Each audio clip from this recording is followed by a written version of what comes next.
Better get ready when you in my Serengeti. Better get ready when you in my Serengeti. Better get ready when you in my Serengeti. Nice with the guillotine, chopping two spaghetti. Better get ready when you in my Serengeti. Better get ready when you in my Serengeti. Better get ready when you in my Serengeti. Nice with the guillotine, chopping two spaghetti. Same man's here, gotta throw the confetti. Gotta celebrate, fill the glass with Henny. Gotta show a groove by staying on the move. Annoy you like a pebble in your shoe. Never get a break, can't make the mistake. Got good choke like mace in your face. Go out of state and fill my plate. You know I had to do that. I come in with the boo bab. I need me a do-rag. Go get it from the Punjab. I used to have a do-rag. Had to remove that. Nope, couldn't do that. I bet that bad influence. Make you drink alcohol when you hear my music. Shot at the shot, can't take it, stop puking. Graduated from a human, now I'm a mutant. Beats just abuse it.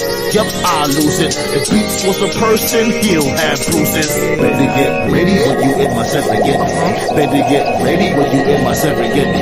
Better get ready when you in my Serengeti. Nice with the guillotine, chop two spaghetti. Better get ready when you in my Serengeti. Better get ready when you in my Serengeti. Better get ready when you in my Serengeti. Nice with the guillotine, chop two spaghetti.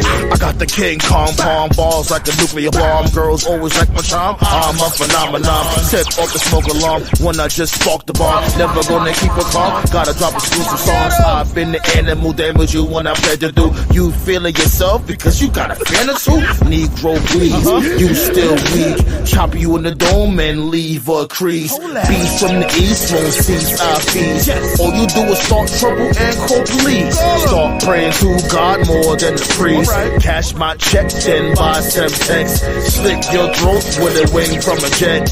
Beware, prepare, you have nothing left. The threat from my opposition made you sweat. I ain't gonna say nothing, quiet as kept.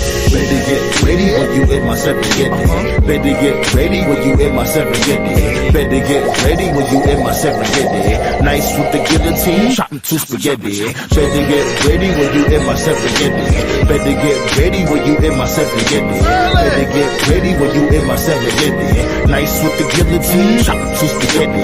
That's what I'm talking about. Elbow dropping these whack cats out here, B. Saki was good, my dude. Hit him up, you know what I mean? Was goody, you know what I mean? Oz was goody. You know what I'm saying? Stacey Kenzie up in the building too. Early. Guess what? OTG in the building. Yo, man, I'm done talking to y'all punks. There's no man that can put me down, Nature Boy. Yeah. God damn it. I'ma tell y'all niggas one thing. This is goddamn cut dope McGillicuddy. Slap your bitch face. Make her look like silly putty. And I wanna give a big shout out to my nigga, Tony Brooks. And got my nigga Sandman, Illa, pardon me, listen, hold it down, with nigga. this rap, I'm getting bored, give me the weed, yo. Monopoly, nobody stopping me. What you kicking is not hip-hop to me. Ali Oxenfree, Mayweather, nobody boxing me. Into a box, lyrically, physically, I'm the prophecy. Am I the greatest on the mic?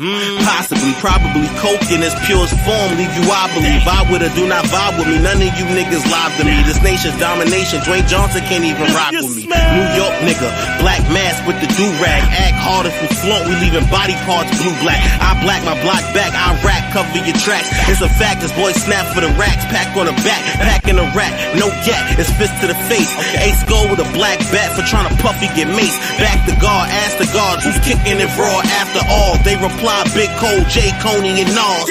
With the Bronx heavyweight salute when you see us. Bars like explosives attached to the speaker. It's hip-hop music, no, not trap. King Coney Brooks And the silverback of rap. With the Bronx heavyweight salute when you see us. Bars like explosives attached to the speaker. It's hip-hop music, no, not trap. King Coney Brooks And the silverback of rap. When I got the package, all I do is backflips. Hide my stacks in the hole of a mattress. Double in that bread that put Pac and the actress.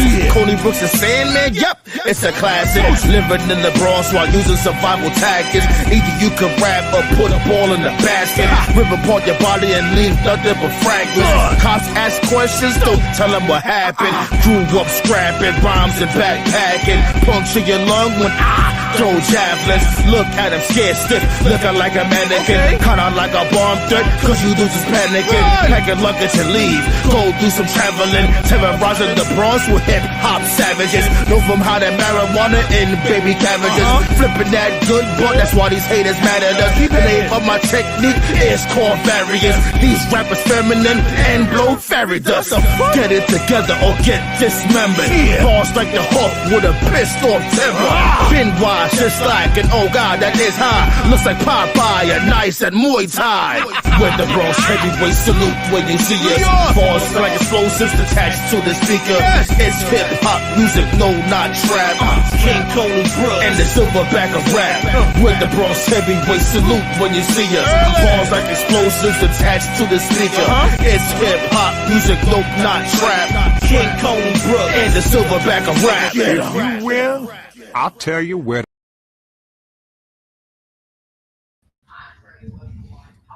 Yo, give me 1 second there, booty.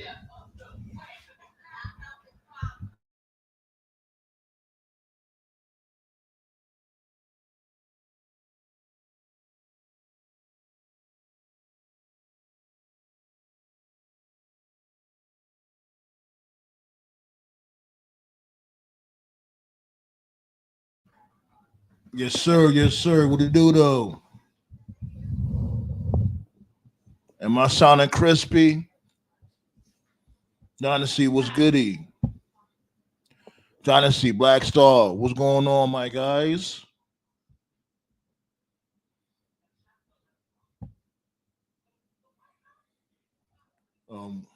Y'all going back and forth about Dynasty football, okay.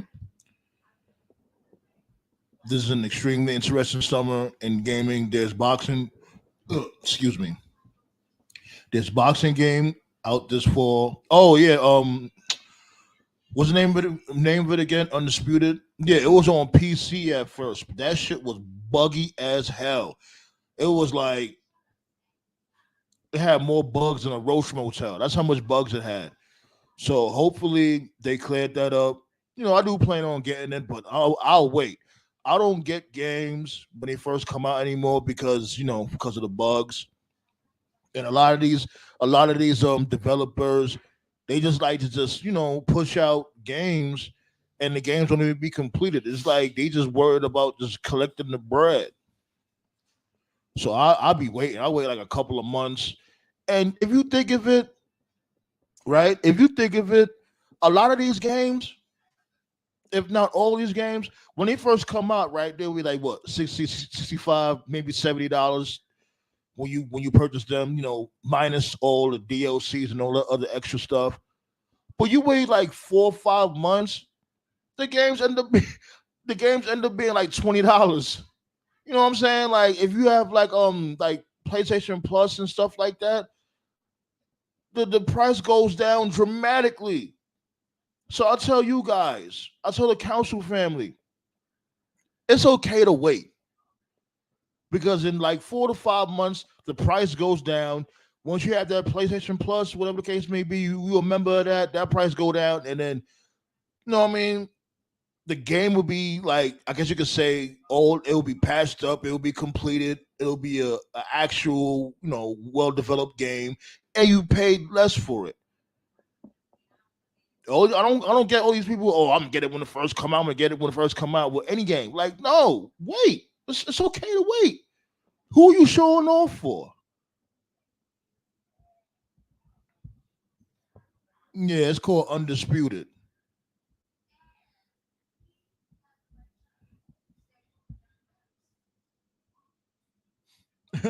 Worse than the AEW stream. Wait. Words of the AEW stream, it sent you that one time. Yeah, right.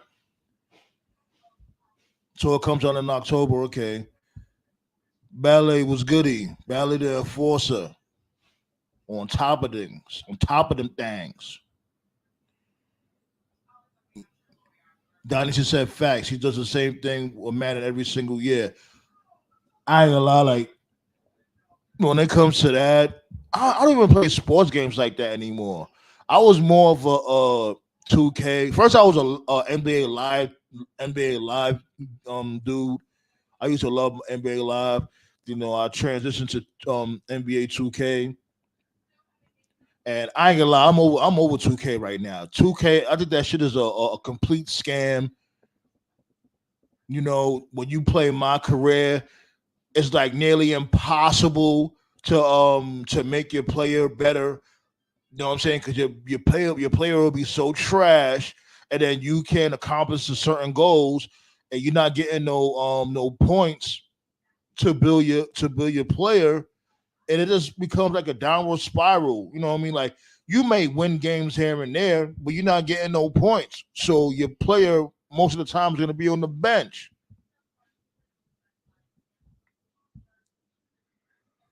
Black Sauce said, I'm still telling a ton of people to fuck off till October. I hear you. Only one I get right away is MLB the show, and that's only because I game share and split the price. You know what? I did want to try that game. I used to play baseball games a lot when I was younger with my cousins, like RBI baseball and baseball simulators, stuff like that. I always wanted to try MLB the show, but I wanted to basically talk about this real quick before we get into the wrestling. Uh, I don't know if y'all see. Y'all had to see the video with this dude Diddy out here looking crazy. Just like what the great Lord said, B. Eventually, everything comes to light, B. Everything in the dark comes to light. Now look what happened. And you know, it just sucks. Cassie's. I mean, she's a little better now. She's not in that situation anymore. But it just sucks that she went through what she went through when it comes to this creep, this dickhead, this raging demon. Shots go out the Toph. He gave me a little inspiration on the title on the Facebook side of things. He gave me some inspiration on that. And you really got people still caping for this dude, saying like, "Oh, Cassie probably stole something. That's why Diddy came out there, ran out there, and beat her up or whatever the case may be." And it's like, yo, what are we doing here? Yo, people are sick. There's no explanation for what he did. None.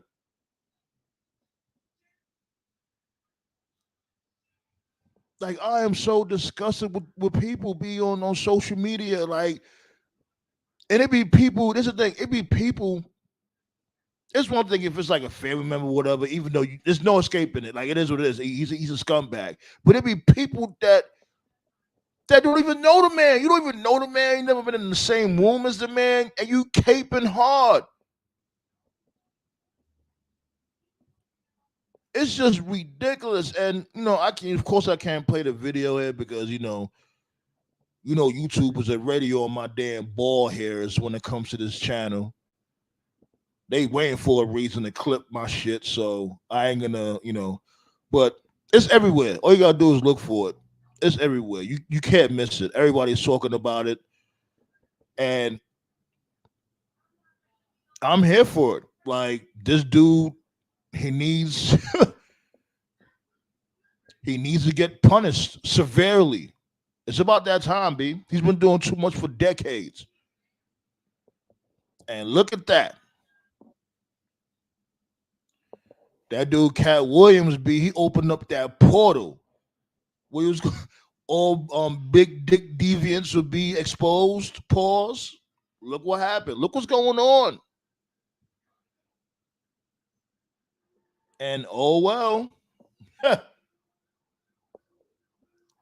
But yeah, B, we're gonna talk about that. We're gonna talk about this dude Darby Allen.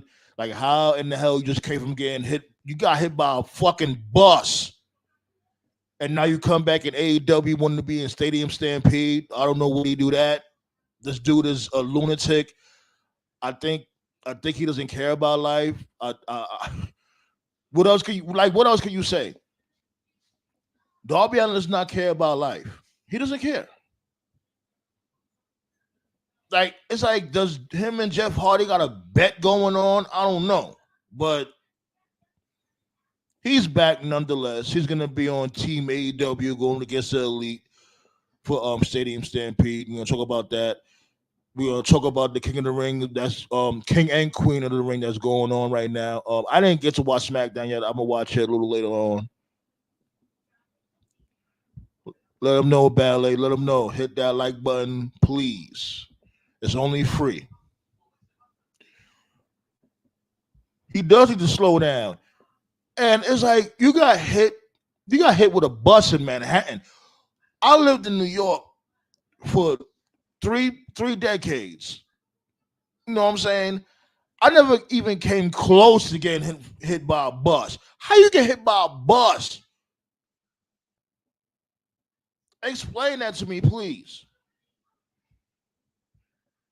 Oh, it don't matter. You could put the results in the chat, Ballet. It's all goody. I'm about to drop that link anyway. Let's talk about it. Oh yeah. Another thing I wanted to talk about, Toph was saying that I should bring back this day in wrestling history, which I will. We're gonna start doing that again.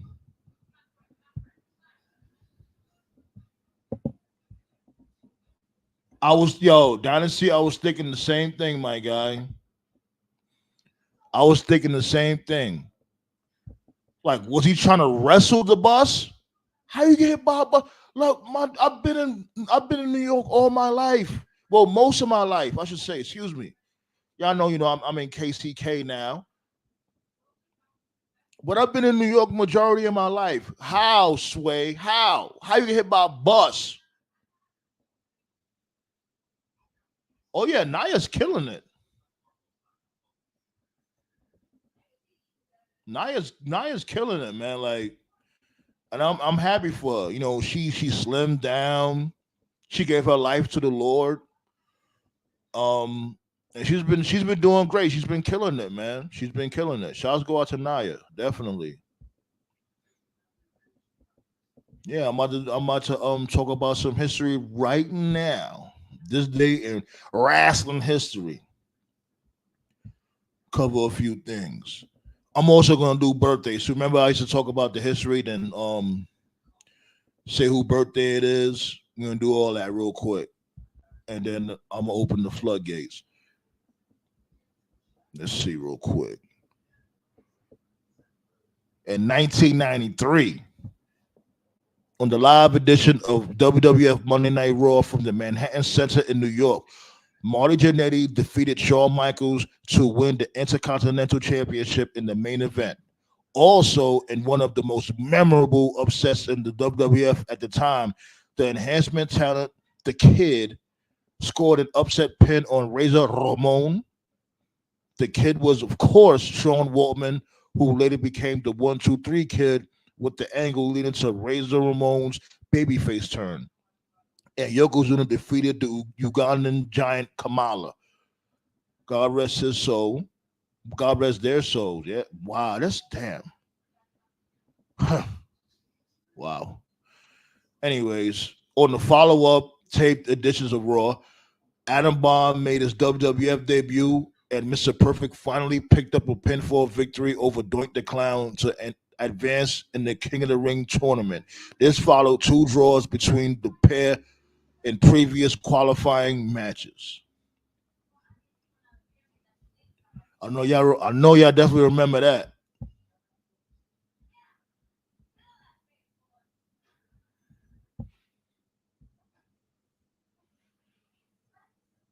Right. She's cooking, B. I can't even begin to count how many times I've been in the city with my family and by myself. How do you get hit by a bus? Right.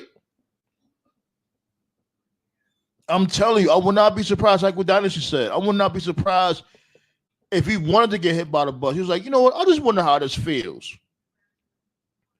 And he's supposed to be sober. Am I hearing this correct? Like, is Darby Allen straight edge? If he is, maybe he do need to start taking some drugs. I don't know. I don't know what he got going on. You wanting to climb Mount Everest? You getting hit by buses? So he is straight edge. I don't know. That shit might be capped to me. I don't know. Like, he's doing more crazier shit than Jeff Hardy.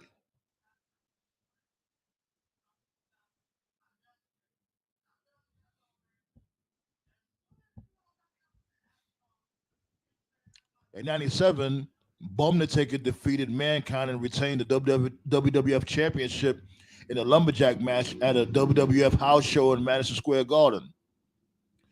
In the main event, the Legion of Doom and Stone Cold Steve Austin defeated the Hart Foundation members Brian Pillman, Owen Hart, and British Bulldog in a 6-man tag match. Damn, that sounds like I don't even remember that match. That's a star-studded match, like a motherfucker. In 98 in WCW, over there at good old Atlanta, Georgia, in the main event of WCW Slamboree from Worcester, damn, that shit, damn. That's like saying Worcestershire sauce. Whatever. Worcester, Massachusetts. Sting and the Giant defeated the Outsiders, Scott Hall and Kevin Nash for the WCW World Tag Team Championships. Also, DDP defeated Raven in the Bowery Death Match. Bret Hart picked up a DQ win over Randy Savage, and Dean Malenko defeated Chris Jericho for the WCW Cruiserweight Championship. In addition to that, Eddie Guerrero pinned Ultimo Dragon. Goldberg beat Perry Saturn to retain the U.S. belt, and Ciclope won a Cruiserweight Battle Royal. Man, I ain't gonna lie, I miss those days when WCW started off Raw with the cruiserweights to get the show, get the show pumping.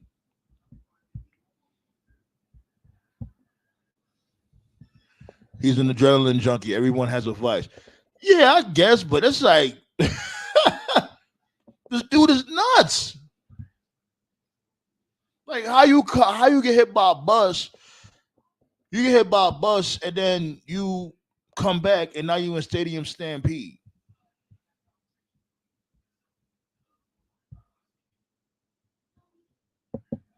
Like, you're not even trying to get your feet wet again. You're not even gonna be like, you know what, I'm back. Let me have a couple of singles matches, you know what I'm saying? Work my way back up the ladder, whatever. My dude said, nah, B, put me in Stadium Stampede. I want all the smoke forever. I see you, Black Star.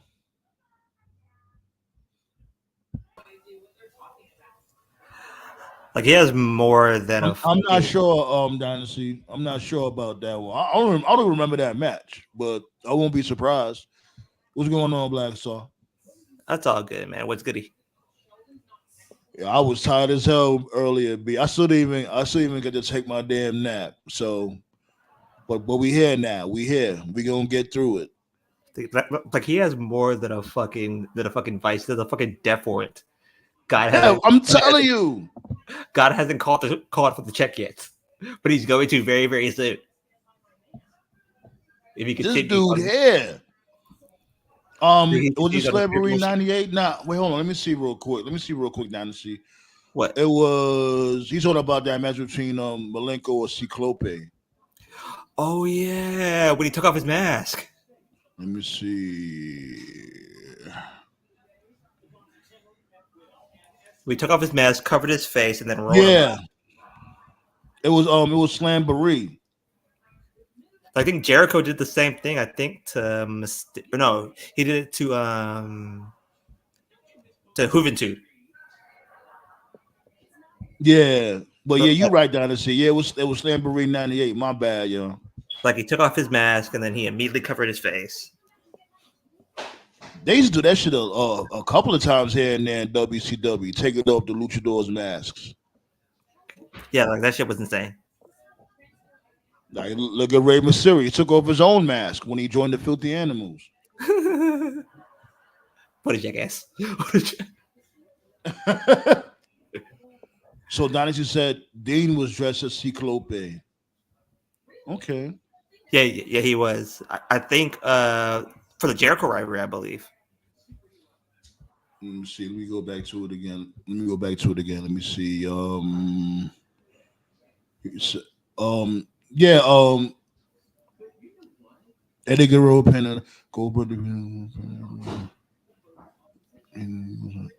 Yeah, Cyclope. They would just basically say, yeah, he won the cruiserweight battle royal. They didn't say anything about him getting his mask taken off.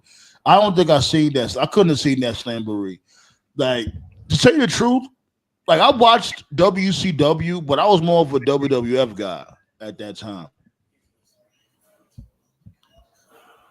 But man, oh man, like is this summer going to be? This is going to be a very, very good summer. Man, what that dude Cat Williams said, pause, all the big dick deviants is gonna get exposed. Yeah, they definitely got exposed. I mean, shit. Like, as soon as I saw this video, I was like, we got our show tonight. You know, we had to talk about it. What's your we got our thoughts? show. Because we definitely been covering the whole Diddy the Diddler story ever since Cassie came through. Remember he settled with Cassie while we was live. We said immediately that this is going to be bad if this ever comes out. It came out. It's bad. He's a fucking he's a bitch. Like I was sitting there.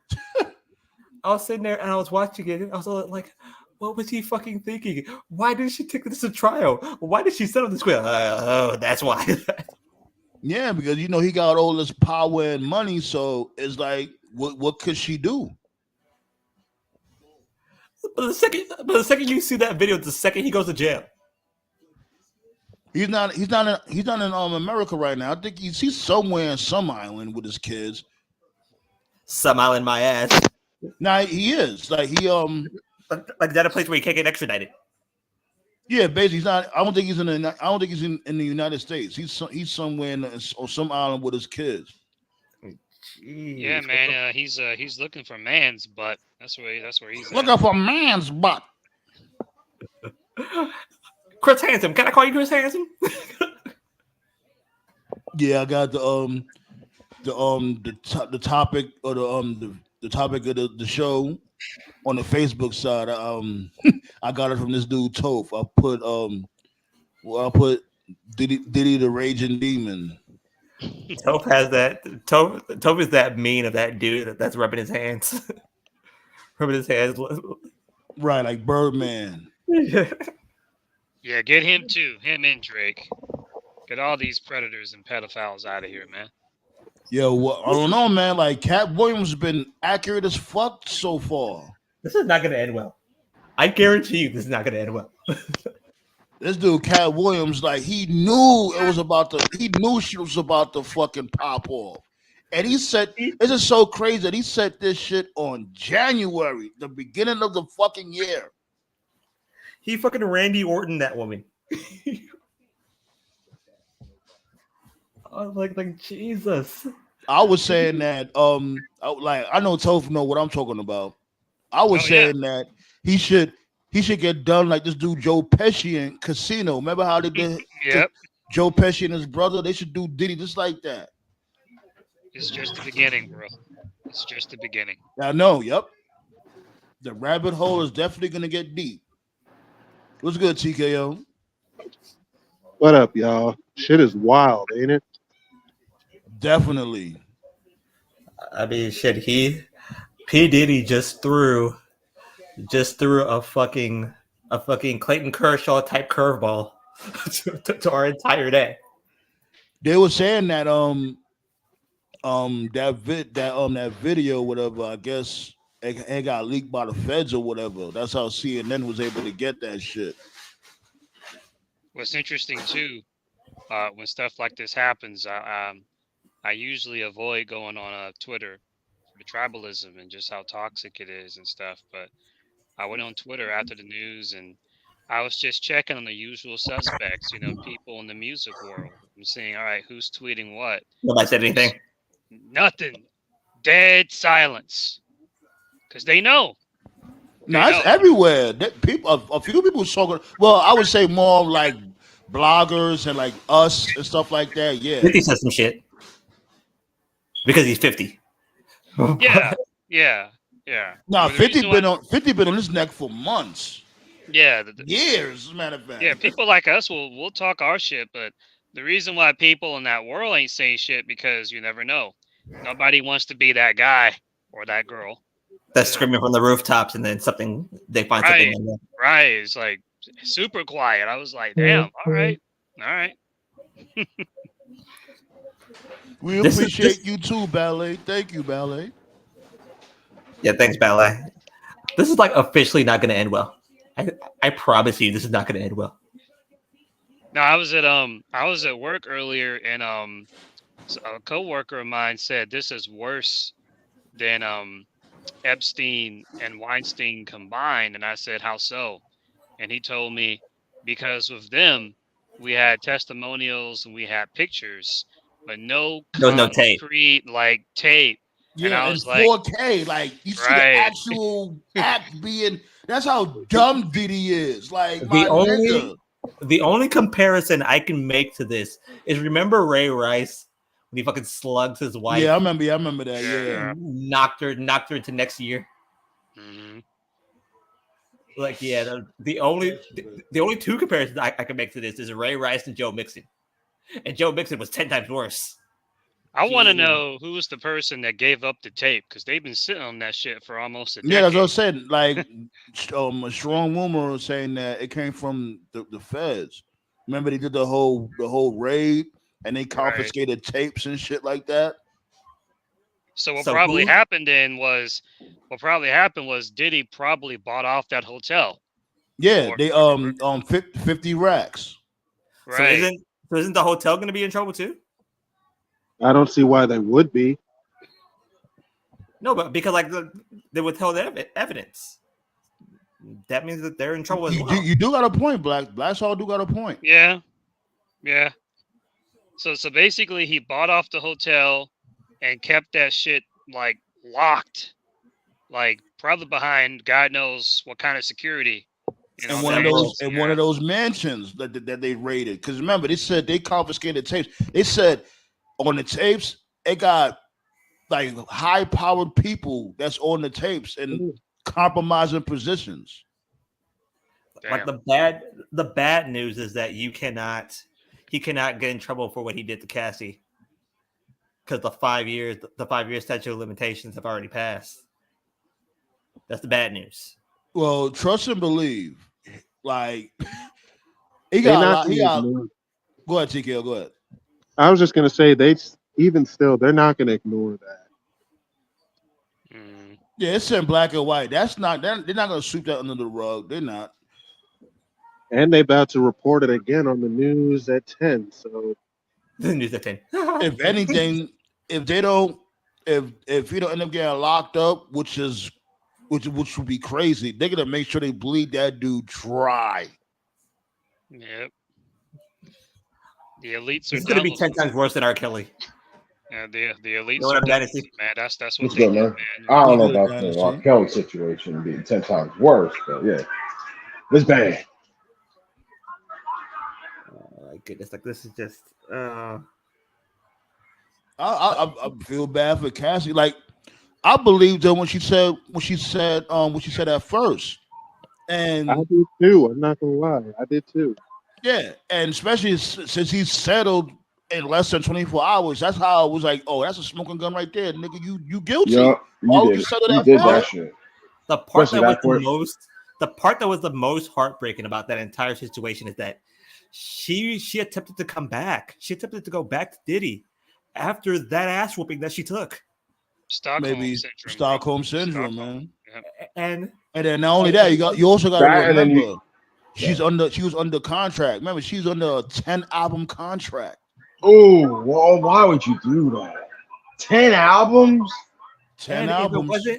If it wasn't for the hotel, That's insane. If it wasn't for the hotel lobby telling her to get the fuck home, do not come back here, she would have came back to him. Look, and man, took more of an ass by no means am I trying to discredit the shit from today, because that's some serious stuff, and it's very serious. So I'm not trying to discredit that, but listen, man, there's bigger fish to fry. I can't wait for it. Man, the ball's already rolling.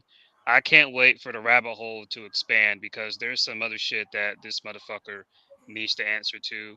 Even Right. people that I don't particularly care for were still manipulated and abused by this person. So many things that Right. people don't know. Why the fuck was an underage usher living with this man? Like, this dude was like 12, 13 years old. Wrestling over Frosted Flakes. Right. Why the fuck was an underage Justin Bieber kidnapped by this motherfucker for damn near a month? You can still find a fucking interview on YouTube where Justin Bieber ran into P. Diddy like at some party, and Diddy's like, "Hey man, how come you don't party with me anymore?" And Bieber just looks like he wanted to fucking kill himself, like right there. The fucking You ain't shit, ballet. it was like a New Year's party with Kevin Hart where it was Usher, Diddy, and Kevin Hart. And Diddy was talking about how him and Usher used to fight over cereal, and Kevin Hart was like, Flakes. Right. Kevin Hart was like, he said, "What the fuck did Diddy just say?" Like, this shit goes deep. This goes deep. This is a huge rabbit hole, The part that will probably sign his death warrant and in jail as well is if he's implicated in any way, shape, or form to the Tupac murders. Or to the Tupac There's strong rumors about that. Like, the dude is weird. Okay, he's definitely involved with that shit. You got a tattoo of Tupac on your chest. Like, my lady told me that earlier. Like, he had a tattoo of Tupac. Why you got a tattoo of Tupac and y'all was beefing? You started fucking with his ex. Yeah, I thought that was weird too. Like, what the fuck you got going on, Diddy? Like, what the? He's just weird. And I remember like I said from before, when I was going to school and I knew something was off with this dude, I was labeled a hater. Mm-hmm. He better thank whatever God he prays to that Tupac's mom is dead. But Biggie's mom's still alive though. Exactly. Oh, that's 20 times worse. Right. That's what I'm waiting for, because at some point this motherfucker is gonna have to go to court. They're gonna finally hold him accountable for all this shit, and he's gonna have to look at Miss Wallace in the face and basically, and basically Miss Wallace gonna say, "I hope you burn in hell." Pretty much. Pretty much, man. And judging by the movie, Notorious, she wasn't too fond of Diddy. No, she wasn't. No, she was not, man. There's a movie fucking might clip. as well have been the blueprint. Shit. There's like a excerpt from a book I read somewhere a long time ago, where Diddy was talking to somebody on the phone. I don't know if he was talking to a lawyer or something, but this is alleged, by the way, but allegedly he said something like, if Biggie's got to die, he's got to die, or something like. Basically, he was willing to do whatever it took to make more money. Essentially, everybody was a pawn to him. Everybody in Bad Boy. Yeah, everybody, and didn't matter who you were. My lady was saying that, don't you notice every time everybody's about to leave him or something like that, he just gets he just gets like angry and violent. Yeah. Let's the not only forget person about that who's been shit, close. Shine. The only person that's been close of him that got away seemingly unscathed was J-Lo, allegedly. Allegedly. And J-Lo's involved in this too. Her hands J-Lo aren't still hated. J-Lo is still hated, so they don't matter. I personally think she sold her soul to escape. That's what I think, but that's another subject entirely. Her Ben Affleck. I think her Ben Affleck broke up again. Here's another thing. Like, nobody's really talking about this. Is that Diddy's probably looking over his shoulder because you know who's out right now. Shine is out. Him and Shine is cool. Really? Yeah, they performed together How and the everything. fuck? Well, that's business right there. I can still go fucking work with somebody and still hate they fucking guts, but I can give that back. He got questioned about that. He did get questioned about that in an interview, but you know, like Sean, first Sunshine was gonna kill him as soon as he sees him. Nah, like him and Sean, they still you know, I guess cordial. Well, he probably fucking paid him off to take the bid for him. You know what I mean? I thought Shine was gonna tell him as soon as he sees him. I hope you burn in hell. Sean been home for years. Yeah, he's been home for at least 15 years at this point. Bradley said, Sam, man, I know you remember his involvement with the City College tragedy back in '91. You know what? I didn't know about that shit at first. I didn't know about that shit at first until I was telling you guys about the lovely T Diddy deep dives. I'm telling you, I gotta watch. Go ahead. Was that the concert that was overcrowded and people died? Yeah, because people was getting trampled. Yeah, no one knows about that shit. Yeah, I didn't know about that shit at first until I seen the lovely T Diddy deep dive. It's like 4 volumes of the shit. Hold on, give me a second. Like she really just dug into every nook and cranny when it comes to Diddy, when it came to the people that was around him, all that shit. Like I'm telling you, when y'all get the time, whatever, watch that shit. It's really, really good. It's excellent. Yeah, but hearing her talk about that reminded me of this shit when I was at work. And, it was Wiz and Snoop Dogg and there were so many people, the fucking railing broke in front of them. And people got trampled and everything. Fell about fucking like 6 feet. Yeah. I was there for that. That shit was crazy, man. Like I did watch that the other day, and I was all like, "There's no way this dude is this evil. There's no possible way." But he is. He's that evil. Yeah, he's evil. He's definitely evil. And we already knew that when I know it's TV and all, but when he sent the people the cheesecake. Some people don't know because we talked about this on the roundtable a couple of weeks ago. His dad worked for Frank Lucas. So this whole shit, I know that. Yeah, you said that, Toph. Yeah, like you the one that told us that, Toph. Yeah. Yeah, and his dad was killed. So this shit runs in the family. The whole like running a corrupt business and being like the tycoon of a big like this shit goes in his family. It's in his blood. So this ain't no simple thing. It's just been going on for a long time. It's just now people give a shit, so they're coming out with it. I always thought there's no way a dude can be this evil. Will you ask Stevie J? Huh? Will you ask Stevie J? Stevie J was caping hard for that dude, Diddy. Where he at now? He probably figured out how to pay alimony to Faith Evans. That's what he did. He's probably getting some from Diddy. No Diddy. And he a piece of shit too. Like Biggie was your man. You go and marry your people's widow. Bro, how the hell you marry Faith Evans? Like, how did that even happen? Yeah, that's one of the mysteries of the universe. The motherfuckers is bugged, B. So that means you wanted to fuck her when she was still with Biggie. Yup. Facts. That's fucked up. That's just something you don't do. You don't fuck with your boys for that. No. He been waiting for her too, like praying on her. You can tell.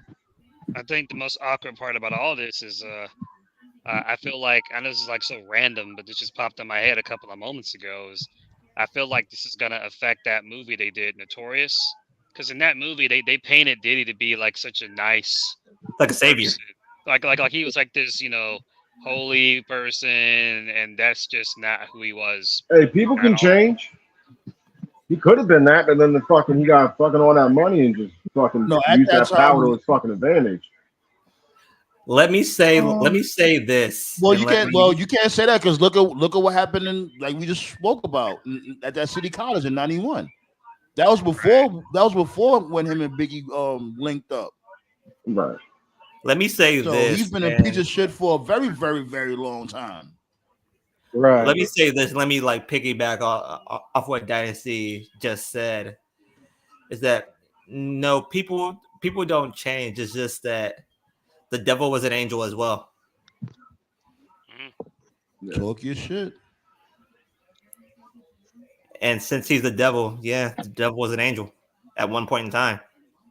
They called him Lucifer. He was always this evil. It was just hidden deep inside of him. Pause. Man, you know. I call myself. No Diddy. man, you know Suge is somewhere in some cell laughing his ass off right now. I can't wait to hear what this dude got to say. What's the other dude name? Gene Deal. I know Gene Deal. I know Gene Deal phone is blowing up right now. Like I tell you this much right now, Suge Knight is probably doing the Ric Flair walk right now. You know, Birdie in heaven with a steak dinner and a fat ass blunt, enjoying this shit.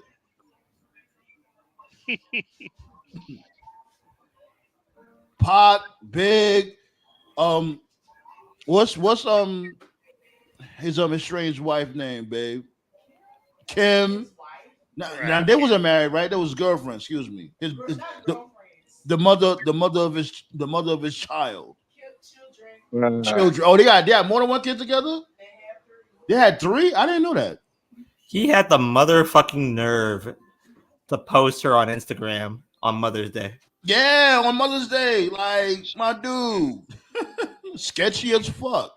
Yeah, man, this shit it's been going on for years. I think the first reference I ever heard about Diddy just being a piece of shit in pop culture, I forgot what stand-up it was, but it's an old stand-up. Cat Williams did it. He's wearing a green shirt, and he was joking, and he was telling a story about how he was getting used to being famous. It was like when he first blew up, and he was invited to some mansion. It was a big party, and then he said he got lost. Just go on YouTube and put in Cat Williams talks about parties, and he talked about getting lost and going into a room, seeing a bunch of grown men cuddling. Yeah, he said. Yeah, that's the Pimp Chronicles. He said, right? is that Professor Ogilvy? right. That shit was like 2004, 2005. So like, Something like that, isn't that the Pimp Chronicles? Yeah, I think it's the Pimp Chronicles. Yeah. Yeah, he was the first person in pop culture that kind of like got the ball rolling, and like nobody said anything back then, but you look back at Jamie Foxx kind of roasted him too. Right. I might need security. These motherfuckers been dropping so many hints and clues on us, and nobody listens. For years, he's been doing this shit for years. Everybody, we all took it as jokes, you know. We took it as, oh, he's just joking around. You know how comedians are. They push the envelope. They tell jokes. Yeah, but you know what? This is the reason why I take jokes like that, as well as conspiracy theories, certain ones, to a face value, because there's always a little bit of truth in them. Yeah, in every joke, there's a little bit of truth in it. Yeah, exactly. Yeah, I think another thing too is a lot of people, they just don't want to know. They just turned their back to it. For a long time, they did. Mm-hmm. Especially for like more egregious cases, like R. It hurts. Yeah, you don't want to see people like that. The truth can hurt. Yeah, it could hurt. What it reminds me of, this is like so random. Like one of the best movies I ever saw. That movie Roddy Piper did back in the day called They Live. They Live. I love that movie. Right. The best scene from that movie, like it's in the context of the movie, but you can apply it to anything where he gets into the fight and he's telling the dude, like, put the glasses on. The guy's like, fuck your glasses. He doesn't want to put them on. And then they had that fight. Yeah, that fight was so funny. He tried to remember when this dude Piper tried to punch him in the balls. Keith David was like, yo, you dirty motherfucker. I don't know if it still is, but at the time, that was the longest fight scene in movie history. I think it is. Yeah. They was there. They fought for a good 20 minutes. Yeah, it was one long take too. No cut. Like, just one long take. Reminds me of Bruce Lee against Kareem and shit. Yo, you ever seen that shit before? Oh yeah, I saw that shit. Which movie? The Game of Death. Yeah. All I remember is Bruce Lee fighting with the fucking footprint the size of his entire torso. The whole fight. Yeah, like I didn't even know. Like at that, he trained Kareem Abdul-Jabbar. Like he was actually his student. Like not only for the movie, but he really trained him. That's what's up. Yeah, that was Bruce Lee's student. Shit, he definitely had the legs for it. He could kick your ass from across the street. Right. So there's like a few moments on this show that makes me laugh. And remember what I said about like that Brazilian goalkeeper that fed his wife to pit bulls after killing her? Nah, what the fuck? What? The hell? Let me tell you the story again. Like this. Oh God, who's that? Is that Dynasty or Black Star? Dynasty. Oh, the beat. I got you. Hold on. My God, you trying to make me go deaf? No, but there's this Brazilian goalkeeper, and he was supposed to be on the national team. Like Brazil had the best team in the world in 90. I love Enter the Dragon 2 ballet. In 96, I believe. And like he had like this girlfriend, and like this girlfriend did like she was a supermodel at the time, and like she was talking mad shit to him because of course the Brazilian goalkeeper was a drug dealer as well.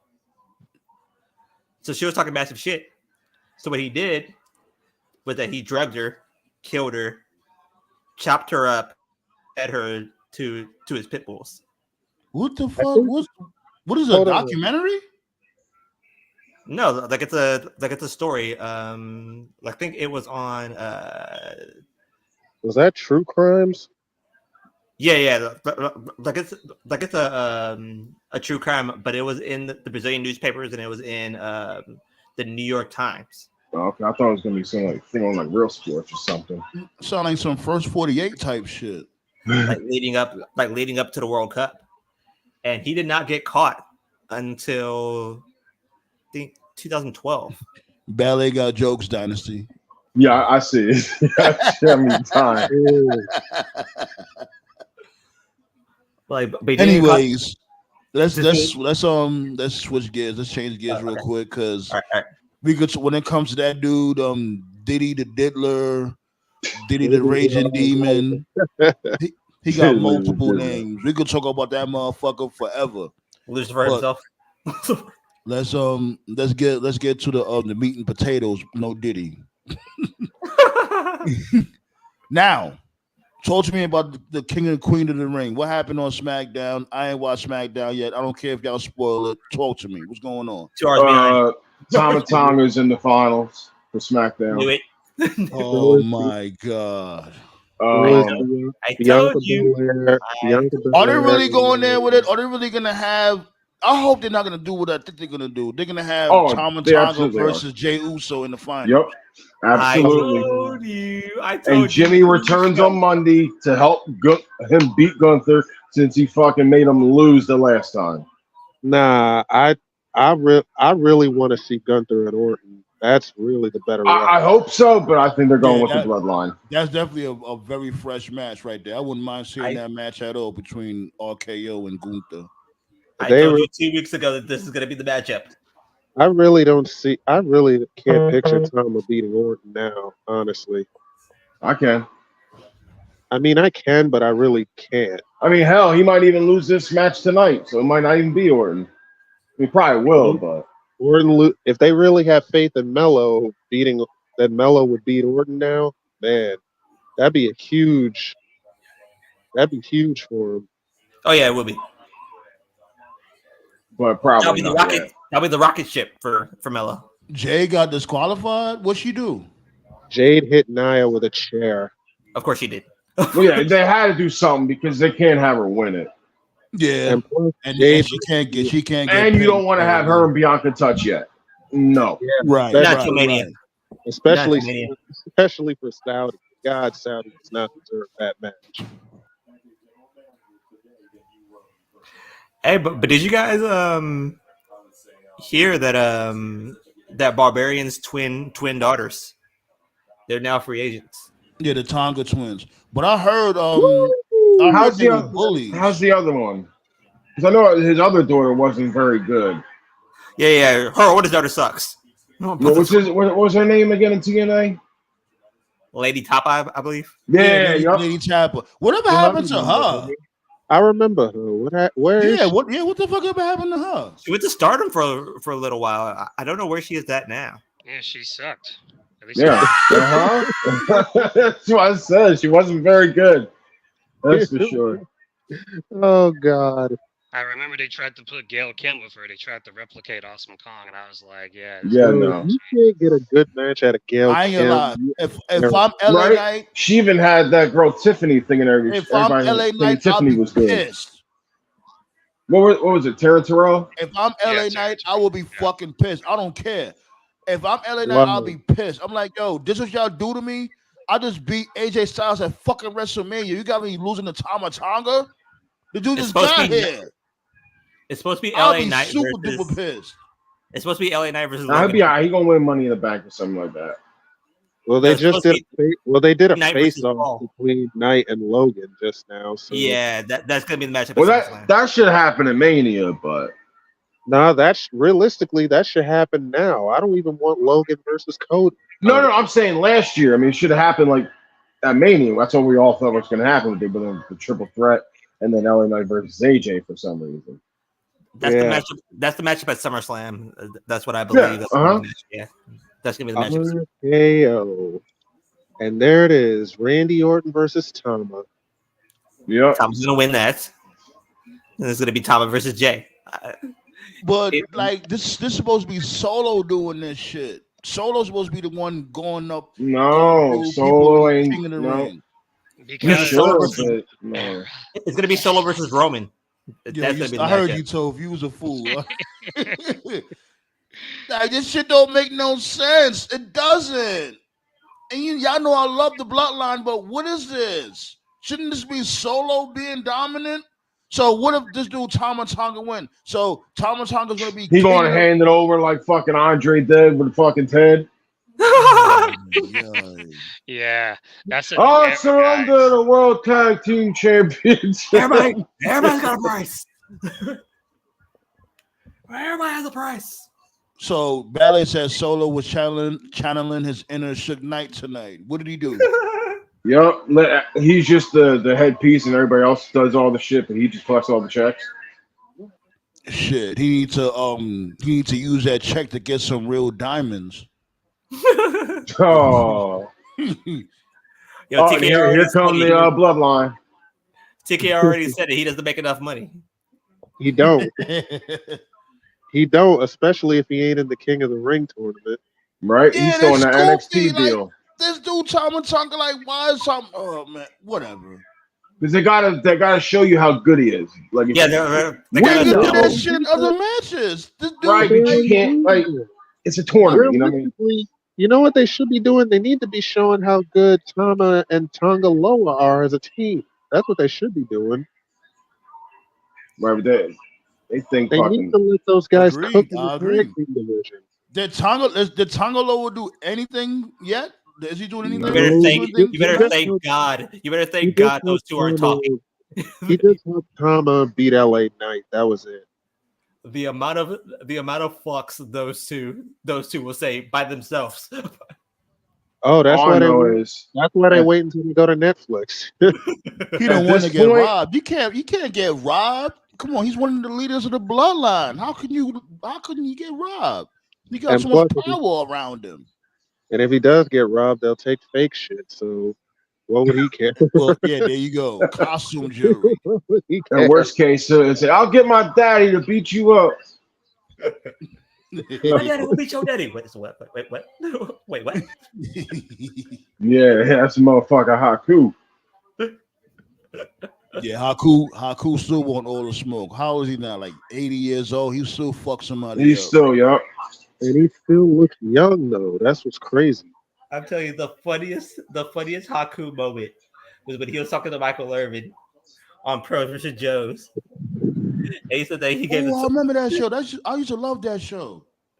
And he said that was on Spike, right? Yeah. I gave the tongue and death grip to somebody for real and they shit their pants. Oh yeah. So Michael looked at him like, wait, especially when Stevie Ray was telling the story about it. That shit was funny as hell. Spike TV, man, that was a Yeah, shit. Spike TV was the wave, man. I remember watching TNA on there too, man. Yeah, That's where you. That's what fucking blew up the UFC. Vince good Russo. times, man. Good times. Vince Russo royally fucked TNA. No. I'll give you WCW, but Hogan and Bischoff killed that shit more than fucking Vince Russo. When it comes to the TV deal, he fucked that up. I would say that. They were gonna get fucking shit canned regardless, putting in 100,000 people. Nah, bro. Spike TV was was the shit for them, bro. Once they left Spike, it started. Oh, they were done. Yeah, especially when what was the name of that channel that they were followed by the fucking Bigfoot show? Say what? Destination America. America, yeah. But you know it's fair when you got a show about Bigfoot coming on before you. And they had the barbecue pit masters and shit like that. I love my barbecue, but I ain't trying to watch that shit. What happened was they had a good gig on Spike. Yep. But over time, for better or worse, the numbers just dropped so bad. People can make fun of Spike, but they had other shows on there that got in good numbers. Like I remember Mansers, 1,000 Ways to Die, Bar Rescue. Ultimate Fighting. What was the name? Ball Rescue was on Spike. I didn't know that. Yeah, on Spike. What was the name of that show with the Japanese game show? Subtitles.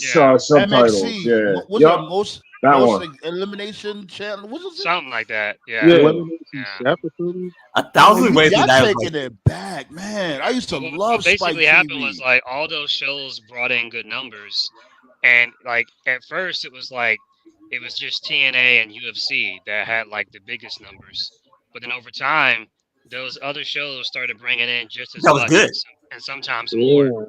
So Spike was like, "Yo, what are you guys doing for us lately?" So they were like, "If you guys don't increase your numbers by a certain amount, they kept UFC and got rid of TNA because I remember UFC came on every Saturday. Yep. Right. Especially when they had Forrest Griffin versus Bonner. That's what's popped everything. That's why I always tell this to wrestling fans. A lot of wrestling fans don't want to hear it. It's like, yeah, ratings are important and stuff, but what's the most important is keeping the network that you're on happy. Like, because TNA at that point, like, they were still in the millions and shit, but all their other shows they had were doing better than $1 million. So multi-million. Yeah. Well, not when they fucking by the time they left. By the time they left, they were pulling in like, what was it, 600 to 750,000? I don't remember that. I don't remember what they were doing by then, but yeah, basically, it was bad. Yeah. Like I said this joke to my friend the other day. I said that Forrest Griffin versus Stephen Bonner is the greatest drunk white boy fight of all time. Yeah, like I remember the first season of The Ultimate Fighter. You know what I'm saying? Do you want to be a fighter? Do you want to be a fighter? I remember. So does that make Kimbo versus Dada the worst drunk fight? Yeah, pretty much. What was that dude named? Chris Lieben, that short dude that was bullying people. Was it Chris Lieben? Yeah, he had like crazy colored hair, right? Yeah. And when he pissed in dude's bed. And we thought I'm thinking like, yo, like, he always been saying, I want to fight somebody. So everybody thinking like, oh, this dude might have some, some squabbles. He had his first match. This dude didn't even want to throw a punch. I'm like, yo, what are you doing? What's going on? You go straight to the ground? Dude got washed. He didn't. He wasn't on the ground. It was like, they was in striking. The dude, I forgot who he fought first. But the dude was getting laced. Lieben was laced, yo. And Lieben kept on. It's like he kept, like, he would fake the punch. Like, he would be like, how you fake a punch. He kept doing it. No feints.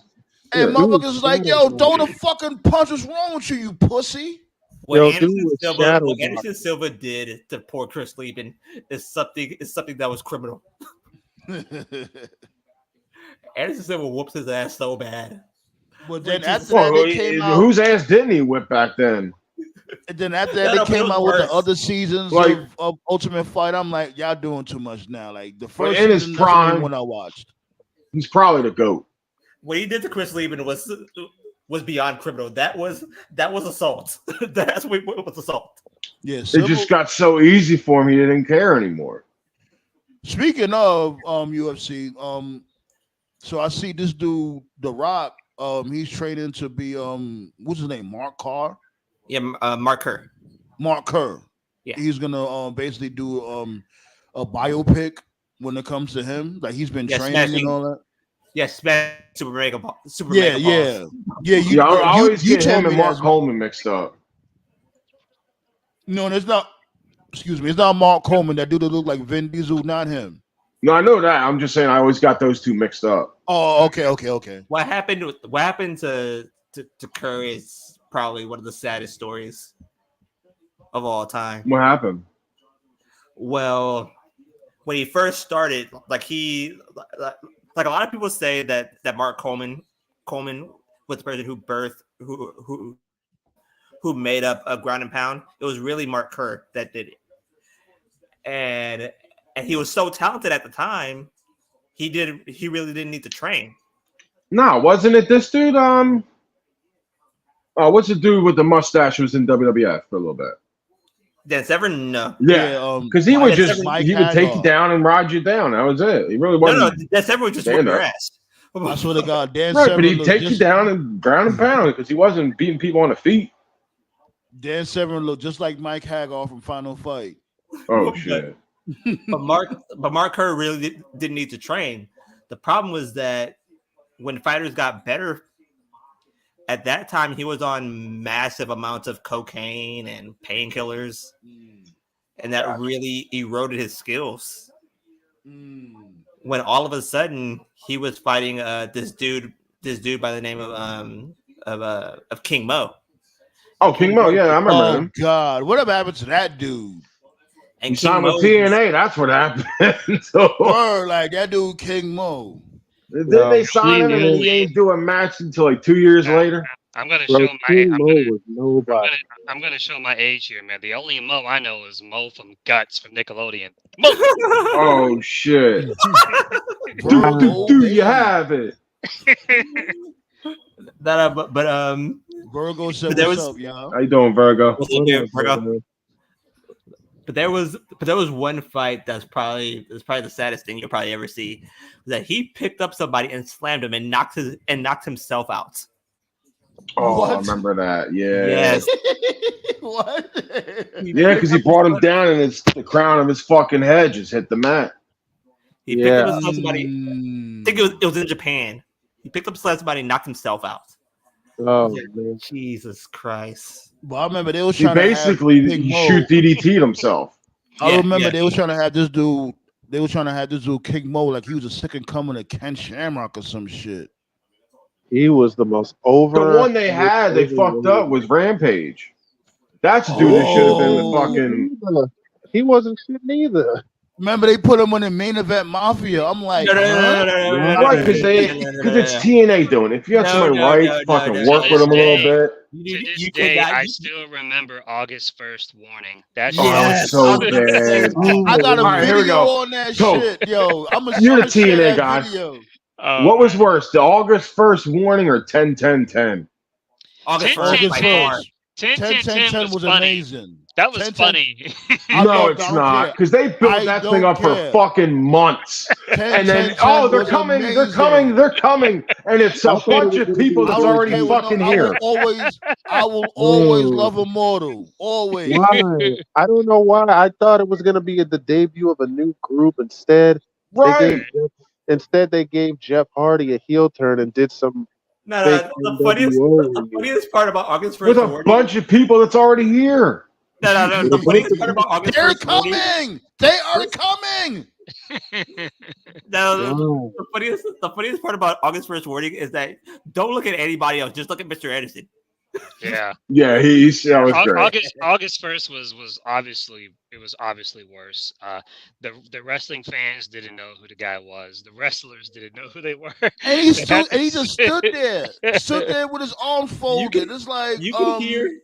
You're gonna say something. You're gonna do something. You just stay there with your arms folded, like you're not M. Bison, motherfucker. When Mike Tenay said, "Oh shit, it's TNA police," I thought you were going to talk about the Vince Russo.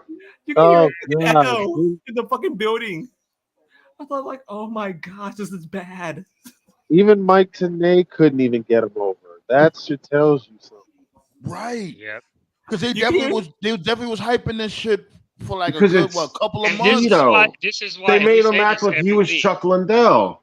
Right, if we say this every week, man, and a lot of wrestling fans, they have short-term memory, man. This is why we laugh our ass off every time Eric Bischoff tries to talk shit about WWE, AEW, or any wrestling company. It's like the dumb shit you did in WCW and TNA, like you're the last person to fucking talk, dude. Like Especially the Aces and Eights. And the people you buried along the way is even worse. Like, that's all Bischoff right there. Wait, Hold on. I got breaking news. All Shit, what we got? Slim Thug is apologizing to Cassie. Let's go, y'all. Let's bring them Wow. apologies in. Coming on. Uh-oh. Fixed. Everybody happy now, right? Everybody's about to apologize. Cassie about to get 1 million DMs. Apology tour. Hold on. Maybe she didn't want to get the police involved. Isn't that what you rappers say? All right. She got her bag, so everything good. But I'm just saying it didn't sound like no abuser victim to me. It sounded like I needed that bag, and she got it, and everything good now. She fixed. Everybody happy now. That's right? what he said from before. That is 20 times worse than anything anybody else could say. All the people who really was abused and how your life was as a victim was hard. I have sympathy. Now you should call the police and shouldn't wait. If you shouldn't be just sitting around. You shouldn't be trying to sue them up. You should just get the abuser locked up so it don't happen to nobody else. All the people who really was abused and how your life was as a victim was hard. They're coming back and getting Bill Cosby, coming back and getting Puff. I don't believe in that, man. When you go down, speak on that right then, or it's out of it. It should be null and void. You shouldn't even have no type of nothing. You shouldn't be able to do shit unless you let the people know what happened immediately. There should be a time limit on it. What happened was you got around them up, stand up on love. This is what happened. I'm gonna tell you what always happened, right? You was with a billionaire with all this bread all this time, and then you went followed your heart to with a trainer. That motherfucking apartment got smiled in that lifestyle fell off. Now it's struggle time. The love wearing off, and now you trying to come up with ways to figure out how to get paid. They're coming back and getting Bill Cosby. Oh boy. Well, that aged well. So basically, this reporter from the Shade Room, they were saying that rapper Slim Thug has issued Cassie an apology following footage of Diddy allegedly attacking her in 2016. If you recall, Slim was vocal about people preying on the mogul's downfall. I will say this: at least he apologized. You know what I mean? But that was nasty work, my dude. Like, I just don't understand. People's like, oh, they doing this, they doing that. There should be a time limit. You can't tell people how to fucking male or female. You can't tell them how to come out with that type of, you know what I'm saying? It's not easy. Especially when you know you're gonna need like concrete evidence to back it up.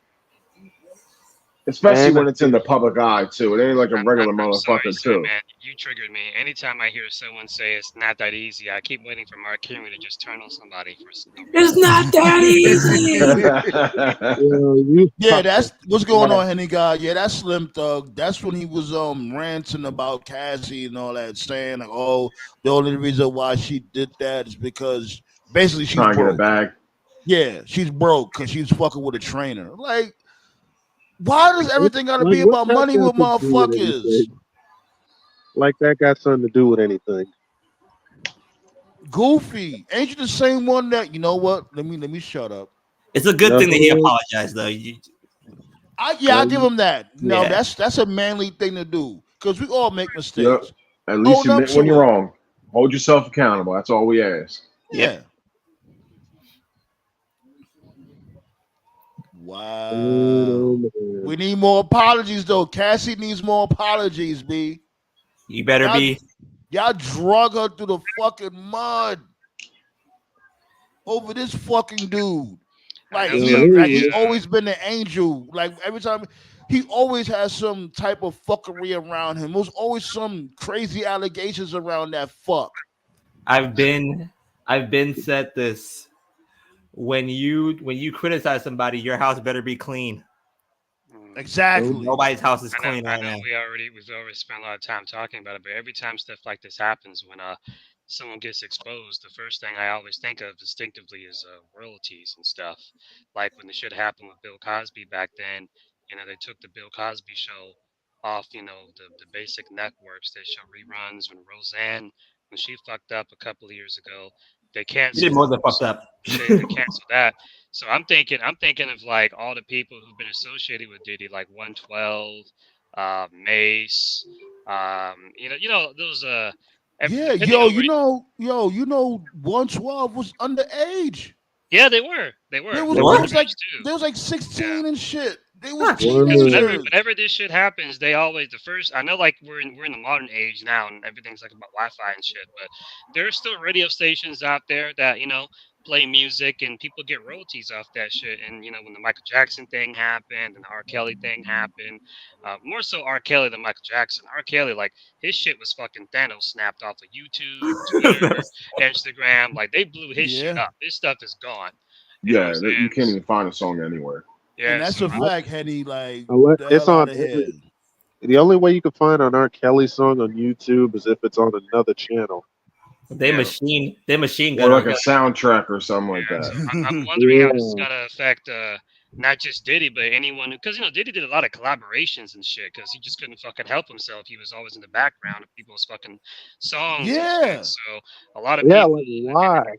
Right, a lot of people, a lot of those late '90s, early 2000s people, they may be getting their royalties fucked up pretty soon. So they may want to go to the bank and save their money for right now. And that got me thinking. I know we've been talking about this. Like I said, we can talk about this shit forever. But that dude got me thinking. Like I was looking up on Google from before. Like who's down with Bad Boy? You'd be surprised how much motherfuckers is down with Bad Boy on the low. Like so, like they have like a partnership with them. Like they won't be like they'd be signed to like multiple labels, and Bad Boy will be one of them. I didn't even know it was like it's that crazy. Like I think I seen Rick Ross down with Bad Boy. I'm like, huh? Wait, what? Let me see if I can look this shit up real quick. When the fuck that happened? No one thing. I know he did. It's like a whatchamacallit? Damn, what you call that shit, TKO, when you sign to more than one label? Like a co-partnership or something? Something like that, yeah. I know he did. I know Rick Ross did songs with Diddy, especially when Dirty Money came out, but I didn't know he was signed with Bad Boy. It definitely puts that phrase a new meaning. We're bad boys for life. I can't really see that the same now. No, like I remember. Look at the name. The name Bad Boy. The name says it's like he's a bad boy. Pause. Like I remember this whole. Like I remember an old Mike Tyson quote when he was talking about he was talking about Lennox Lewis, and he said like sometimes when people criticize me, I just wanna put their kids and stop on their testicles so they can feel how I feel. Like, oh shit. Right. Oh, was it More Money, More Problems? The music video where like he was getting on the plane with Biggie.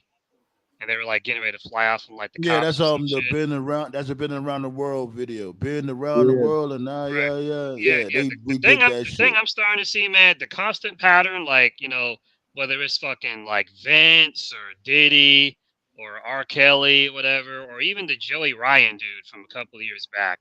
I'm seeing a pattern of predators, basically just in plain sight. Hiding in plain sight, like they're telling you who you are right there. Joey Ryan's gimmick was that he was a pervert, but it wasn't a gimmick, it's what he really was. But his gimmick was being a pervert so that people wouldn't think he actually was one in real life. Mr. McMahon's character was basically being an evil Diddy Dirty Money. There you go, Ballet. Yep. Vince was making out with chicks, in the Ruthless Aggression era, and he got away with it because kayfabe, that's the Mr. McMahon character when he was really doing that shit in real life. And now here's Diddy, like a lot of these performers and shit, they telling themselves in their music videos and their lyrics. Exactly. Yeah. People always say this about a character is that the character is who you are times 11. Yeah, like when it comes to music, it's an extension of yourself. Right.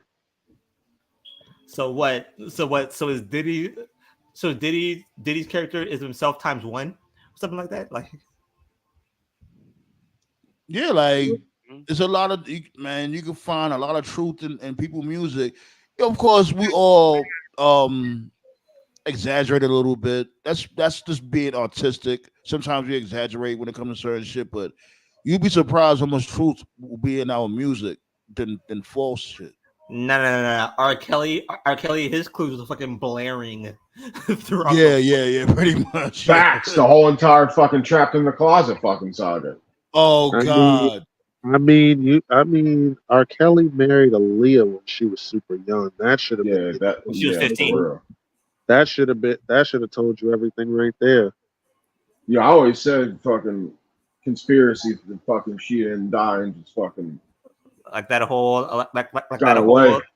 The whole SNL SNL skit we said I gave y'all Trapped in the Closet. Fill it on your booty. That's what we have clues. That made it worse for him. I might be wrong. Hold on, let me see. I could have sworn I seen that shit from before when it came to the Bad Boy artists. I guarantee. Oh yeah, like a witness protection situation. You know what I mean? I guarantee you know it's ball game over when SNL does a fucking skit on you. Oh man, they already got it written out. As a matter of fact, I used to watch guys like when I was younger. I used to watch like Colbert and Jon Stewart, The Daily Report, Colbert Show.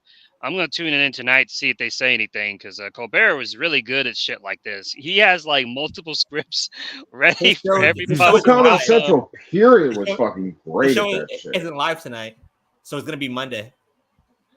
Oh, okay, yeah. Gotcha. Thank you.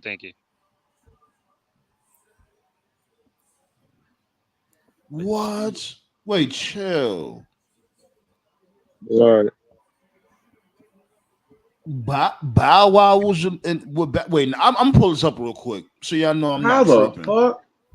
I'm gonna pull it up right now. Hold on, give me 1 second. I knew Bow Wow was signed to Young Money at one time, but what? Yeah, I remember that. Was he with the Dog Pound as well?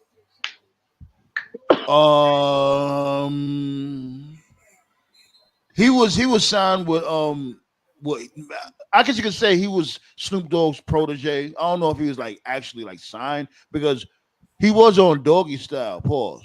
He was the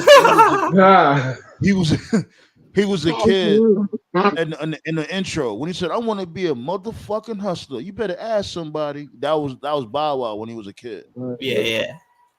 But I thought that he was with in the Dog Pound for like a long time. Nah, I don't think he was in the dog pound. He was just it?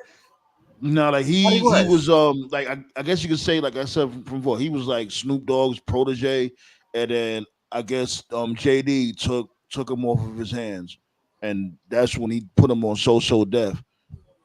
Now YouTube, JD. Oh my God! When you said that, dude, you gave me PTSD every Here single we go. time. I'm giving you a lot of PTSD over here. Every time I saw Jermaine Dupri, I had to take a shower. No Diddy, because he was sweating like a motherfucker every time. Yo, who was it? The stand? Was it Chris Rock? Nah, dude had he was. Here go the artist right here. Okay. Jermaine Dupri, the only one I know that had activator in his hair and he was bald. Damn. Y'all can see it, right? Okay, you got 112.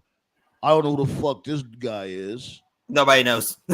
Adonis. Or that idiot. I know y'all remember B5. Or these white idiots. Yeah, B5 was pretty dope, honestly. Really? They still make music. They still be doing anything. Yeah, I know. They coming to New York next week. Oh, word? That's what's up. Nice. Okay. Black Rob, God rest his soul. He did Black Rob dirty. This Nah, dude was in Black Rob was my dude, man. I this still dude was on listen his fucking deathbed and didn't even give this dude nothing. Took him off Took him off the life health support? insurance or the bad boy health insurance and all that shit. The Super Mega fucked up. Yeah. Yeah, like, and then after he was dead and gone, that's when Diddy was like, "Oh, I'll pay for the funeral." And Black Rob's manager was like, where the fuck was you when he was on his deathbed and he needed help? You was Right. nowhere to be found. Right. Black Rob's manager is another person. Once he sees Diddy, I hope you burn in hell. That ass though. Man, still ain't give him his royalties neither. Look, Bow Wow. I'm like, what the fuck? Oh, shit. Wow. He was that looked That's that what I'm looked saying. recent. You'll be surprised who's down with Bad Boy, B. Oh shit. Boys That's in the crazy. Hood, Carl Thomas, Summer Rain. Nah, Carl Thomas was my dude. I ain't gonna lie. Shots go out to Cassie, the whistleblower. Yo, she need a full apology tour for sure. Cassie Ventura basically Enter Sandman. Oh, Sherry Dennis, I forgot about her. Right. She still be doing her thing. She's on the gram. Yeah, she was dope. Yo, he Right, did man. Clint Mack dirty too. Yep, yes, he did. By the as way, soon as Biggie showed up, he just threw him to the wayside. On his deathbed too. That's crazy. Yeah. By the way, quick update: there will be a Game 7 in New York. Yeah, you heard Boston want blood. Yeah. Yo, Danity Kane. I almost forgot them too. Yeah. Yo, he did he dirty money. Yep. How you make 5 girls in one group and only keep 2 of them? Day 26. I remember like back in the day when Making the Band was like really popular. I just always had a bad feeling about him. He was always making them do just a lot of crazy shit that had nothing to do with music. It was almost like an initiation ritual. Word. Like what happened to this dude? He was supposed to have been his next white pop star, Donnie Klang. He never popped off. He didn't even try. Like he was like, I'll change my mind. He probably didn't want to. Donnie Klang didn't want to bang. That's probably what it was. Did he even drop a song? He basically walked up. That? He basically walked up to him and said, "Who's this white boy?" Wait, hold up. Nah, he was gonna push him. Really? Wait, hold on. Wait, Dream was a part of Bad Boy too? Yeah. What the hell? I'm telling you, you'd be surprised who's down with these dudes. The rabbit hole keeps getting bigger, bro. He definitely got Dream when they were teenagers, for sure. Yeah. Yo, I can see the dude's face, but I can't remember his name. I don't know if it was the first Making the Band season or the second Making the Band season. It was a black dude who was well dressed. He could dance really well. And I remember vividly, Diddy was sitting there with a bunch of judges and shit. And he says, I think his name was Donnie or something. I remember Diddy said something like, "Hey, yo, Donnie, he ready to party with me right now." Or something like that, like in reference, like, "Oh, he ready." I'm just like, Jesus Christ, man. Who I feel bad? Klang, the white dude? I don't remember. It's been too long. Know who I feel bad for right now? I'm gonna show you him, Donnie Klang. Yeah. That was him.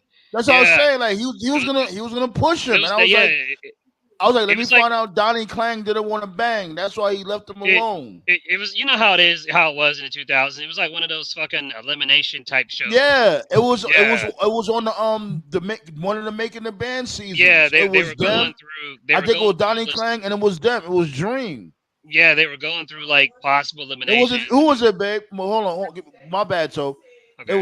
Who was it, babe? Come in, come talking on mic, babe.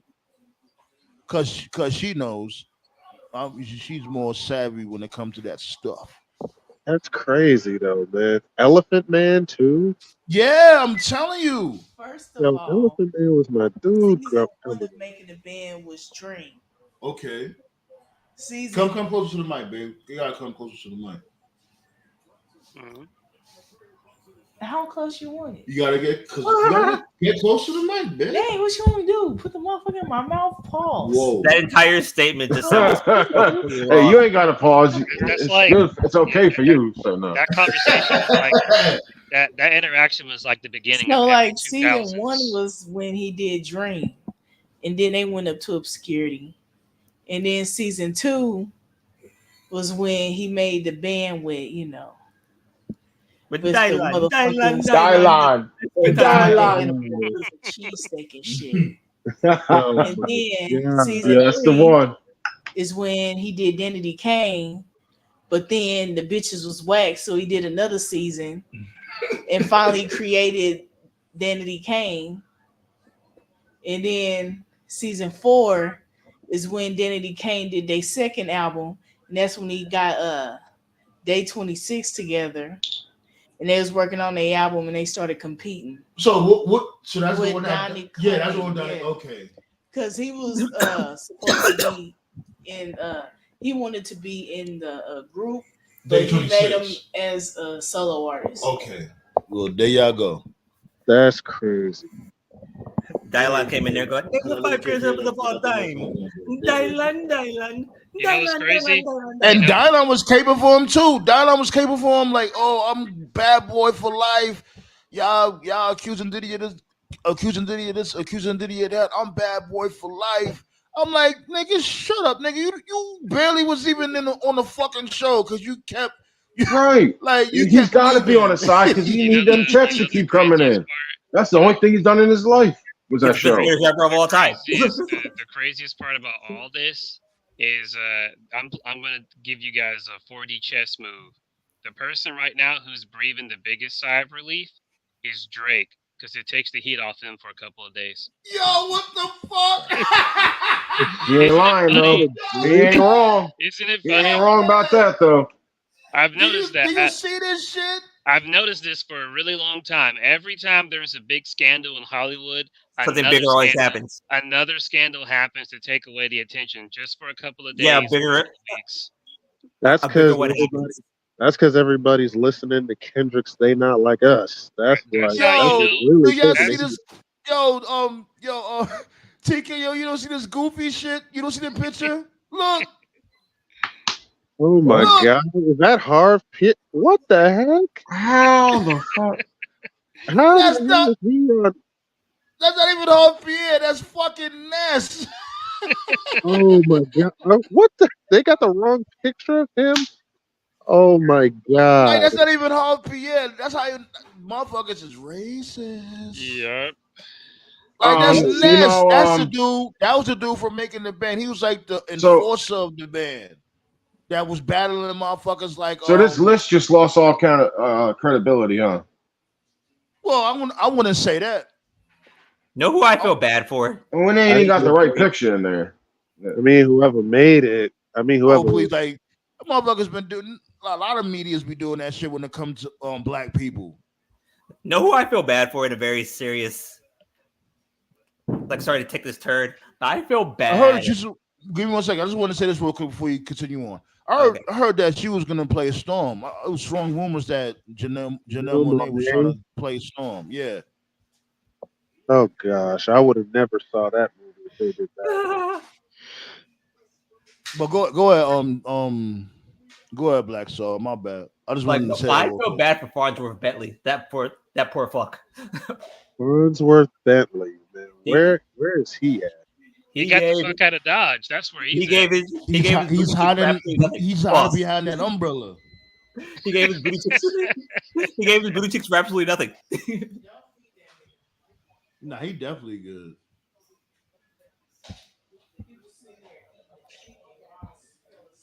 I mean, jeez. Yeah, ballet. You see this shit?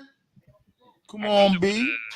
I'll be on it. Y'all know the vibes. Like, it's mad motherfuckers signing a bad boy. You won't even know. Like, oh shit, how the fuck you signing a bad boy? Because all these motherfuckers see it on the Counciltron. Right, exactly. The highly expensive $8.5 billion. The The $8.5 billion cancel trial. I'm telling you, B. Shit is so damn expensive out here. Next Even the government's like, yo, Sandman, how the fuck you just, the government's all on my case about my, don't do that, government. It's too expensive for y'all to question me on type of Counciltron. Anyways. Next week's about to be $9.5 billion. but there you go. Price about to go up. Always, every time it goes up. Even if it don't, just tell them that. Yeah, I gotta pay this for it now. You pay your taxes for that Counciltron, sir? Yo, you all in my business, government. We're still trying to get WWE and AEW to cut us a check. Shit. Right? I'm telling you, especially when it comes to that whole, everybody's a little skeptical that this dude, Jacob who's gonna steal Solo shine. I'm like, I think he should be on the babyface side. It's like, but that's what I said.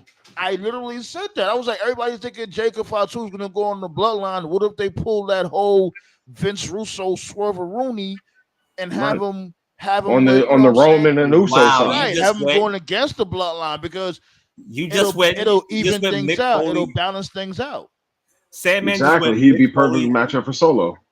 Sandman just went Mick Foley, mega cringe with that Swerve-a-Rooney. That's funny. Yeah, Fatu, man, he needs to be on the fucking babyface side. Jacob Fatu, let's be real, he is better than Solo ever. Oh, no doubt. And you cannot make this guy a heel. Even if you do, he's going to be cheered within 2 months. And just like what Toph said. Toph said, yeah, like he agreed with me because he said, he has more of a face move set. Right, because you don't see 300-pounders doing split leg moonsaults. Like it worked. It worked at MLW. It definitely worked at MLW. He killed it at MLW, but it might not be the same in WWE. Do you think his moveset would work in WWE? His moveset would. I think his moveset would work, but not a lot of WWE fans don't know who he is. Right, right. But if you show him who he is, all over the place, they're gonna want to cheer him. Right. It doesn't matter, man. He'll get over. As long as he stays out of trouble, he'll get over. Right.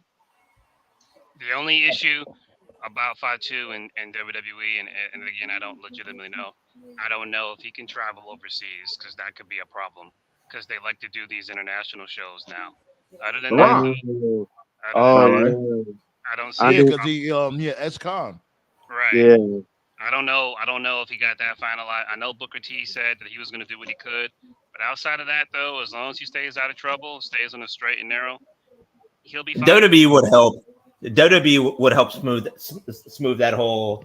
Well, that's if he's making money. If he's making a lot of money, then they'll smooth it over. Yeah, easily. Mm-hmm. Yeah, Ballet. It'll either be The Rock. Or you could throw the girls in there and have Nia and then Naomi as the other side. Yeah, The Rock is definitely gonna they're gonna heat the summer up. The Rock is coming back around summertime, or it's either gonna be The Rock or it's gonna be the Chief.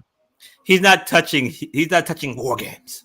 He's definitely not. Rock. Well, I would be impressed. I wouldn't be shocked if they did Nia and Naomi then. On some real shit, I would not be mad if The Rock was to go into War Games. I will be impressed.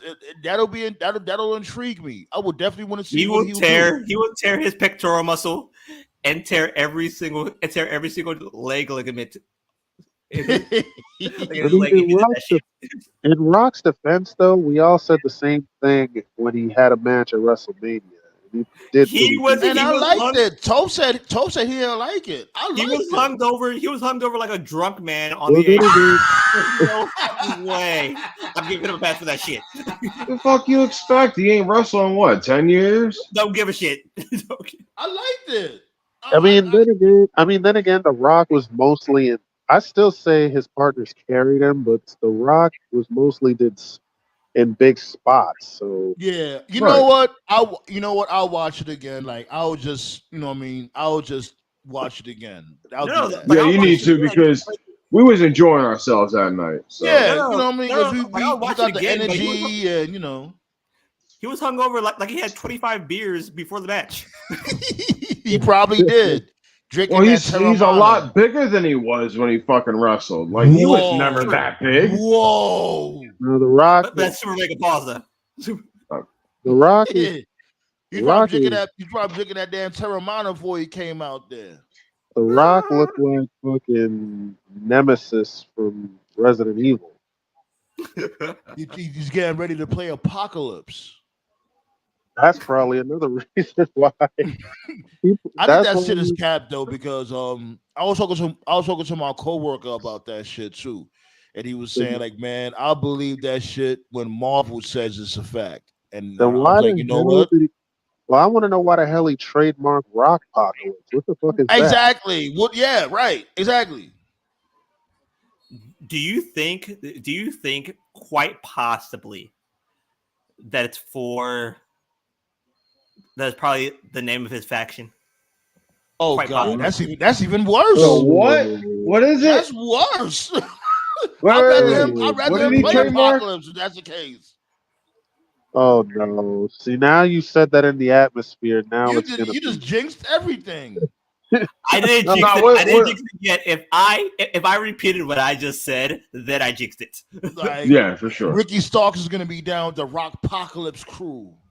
Oh no! Nah, but he will be with Cody Rhodes in like a matter of minutes. It sounds like a straight to DVD like horror movie. Oh my god! Shit, straight to Tubi. Okay, stop saying it. Stop saying it. It's gonna be, that's just gonna go straight to Tubi. Straight to Tubi. Nah, it's gonna be a PLE. Oh no! Well, then again, I wouldn't bet against that either because they did. You remember Rock Bottom? Not exactly. They gave Rock a pay-per-view in the '90s before. So yeah, Rock Apocalypse. He wins that title at SummerSlam. You have a random pay-per-view in like September. I mean, you might have a point because they already teased that it might be title for title when it comes to Cody, because you know Rock got the People's Championship, which is like basically like the FTR Championship. Let's really be real. I mean FCW, excuse me. It's basically that. Yeah, and it's like, are we really going there with this? They're gonna put that belt on the line alongside the WWE Championship. No, I mean, to answer your question, LA Dancer. Although it could make it work like the BME. It could be BMF. It could be two different situations, Ballet Dancer. It could either be The Rock, but that's if you're asking for Doomsday. Or it could be Hikuleo, the 7-foot brother. No. Oh yeah, yo! Congrats to Bianca and Taz B. Definitely. I don't know. Oh, really? What? I don't know if that's true, Ballet. I don't know if that's true. She just had a match tonight. There's no way they're letting her work fucking pregnant. Oh please! They did it with Becky Lynch. Nah, as soon as they found out, she fucking stopped. Yeah, but she was working a couple of matches while. Right, but she didn't know yet. Yeah, true. Plus, I don't know how true that is, if Bianca's pregnant or not. I hope it is, though. You know what I'm saying? Why not? Yeah, she earned it. Well, if she is, then what the fuck they gonna do with Jade? Jay gotta figure it out. It'll be her, Naomi. Jay got to work now, unless they do give her Naomi, because they did. Jade and Naomi. I will say this though, like her being with Bianca, it's starting to rub off just a little bit. You definitely see a difference. I'll say that. They'll freebird rules that shit. I see that shit instantly, like, you know what I mean, especially when she went up against what's shorty name again? Piper Niven. Yeah. Mm-hmm. That's like the best match. That's like the best match she has since she put on the main roster. That's because Piper's fucking good. They just dropped her with that god awful dewdrop shit. Oh God. Well, I think that was probably a receipt. Because they was really going crazy on each other, her and Jade. Remember, Jade kicked her right in the face. Like, I think, like, it was right. She caught her with chip music right in her fucking nose. I'm surprised she didn't break her shit. That was Dewdrop was prime bad Vince. No, I don't know. 95 will never be topped. I'm sorry. That was bad. No. Dewdrop is worse. I mean, yeah, but it's one out of a bunch. You know That's what I mean? because it's Vince. You know, Vince doesn't care about fat bitches. Right. I mean, that's why I said that fucking this chick, Morrison's girl, would never work in WWE. Oh, Mm-hmm. Taya Valkyrie, yeah. Yeah, Taya wouldn't work. Not in that WWE. Fuck no. I just well, you think she's fat? She might have I don't. But Vince would. If he was saying fucking Mickey James was fucking fat, you know what I mean? Yeah, insanity. I'm like, Mickey James is fat. Remember when he gave? Remember when he gave Natalia the farting gimmick? Remember that? Mm-hmm. Oh man, that was crazy. You just made people that made people care even less about Natalia than they already did. That was so bad. Well, her contract is coming up. No, her contract she ain't going anywhere. She's got a job for life. She'll be an NXT trainer within 5 years. They thought Ember Moon, Athena. Vince thought she was fat too. No. This topic reminds me of. Like, remember that old on Family Guy when Quagmire said like, wait a minute, fat girls need love too. They just gotta pay. Fat girls need love too, Craig. Yeah, Piper is very good. I wish they would break her away from Chelsea Green already. Like, what are they work doing? together though? That clicks. Right, but fucking Chelsea Green is that psycho. What was her name again? The Hot Mess or whatever. Yeah, that is fucking money. When I seen her and Lucha Underground, I'm like, holy fuck! Who? She's a fucking monster. Chelsea Green. She was in Lucha Underground. Speaking of being impressed, she was a savage in Lucha Underground. I don't remember that. Speaking of being impressed, I want to give what's her name, Haley Cameron. The crazy chick with Saraya. Yeah. She had a pretty good match the other night. Yeah, she had I thought she was like, I knew, like, first of all, when I first saw her, I didn't know who she was. Then a couple of months back, I was like, oh, she's a YouTuber and she can sing and she's actually pretty good. Like, really good. Kill that gimmick immediately. Right. But outside the gimmick, like, she actually has a pretty good voice. But she had a match like on Collision the other week against Mariah May, and granted, Mariah May is great too, but it does take two to tango, and they went out there and they had a pretty decent match. It was a decent match, and then this past Dynamite, she had a match with Toni Storm, and I was like, oh, she can actually wrestle. Like, I don't know why, just for whatever reason, I just thought she couldn't wrestle. I was like, oh, all right. So don't judge a book by its cover, I guess. You was already hating. That's what it was. Toph already hating on her. Didn't even see her in the ring yet. Nah, it was the gimmick. Nah, I know why you thought that. It was the gimmick, right? Sometimes the gimmick be so bad that it sometimes takes away from the she reminded me of that other chick. It's been years, man. What was that one chick like during Ruthless Aggression? She had that weird thing near her ear, whatever the fuck it was. Oh, Jillian Hall. Yeah. Oh yeah, when Boogeyman ate that shit. That oh god, yo! When the Boogeyman ate that shit, I was so fucking pissed. I'm like, yo, are y'all serious, B? Come on, I'm fucking eating over here. Bro, I couldn't eat for a week after watching that shit. Yeah, that shit was bad. That was terrible. I have a stronger stomach than most of you guys. No, I got a strong stomach, but it's like, you know what it is when you see something unexpected, you be like, "Oh, come on." Okay, I understand. Yeah, like that was. I think the wrestler I feel sorry for the most is the Warrior all those years ago. You know, imagine being Warrior, Jim Hellwig, and you fucking go to work. All right, Vince, what are we doing today?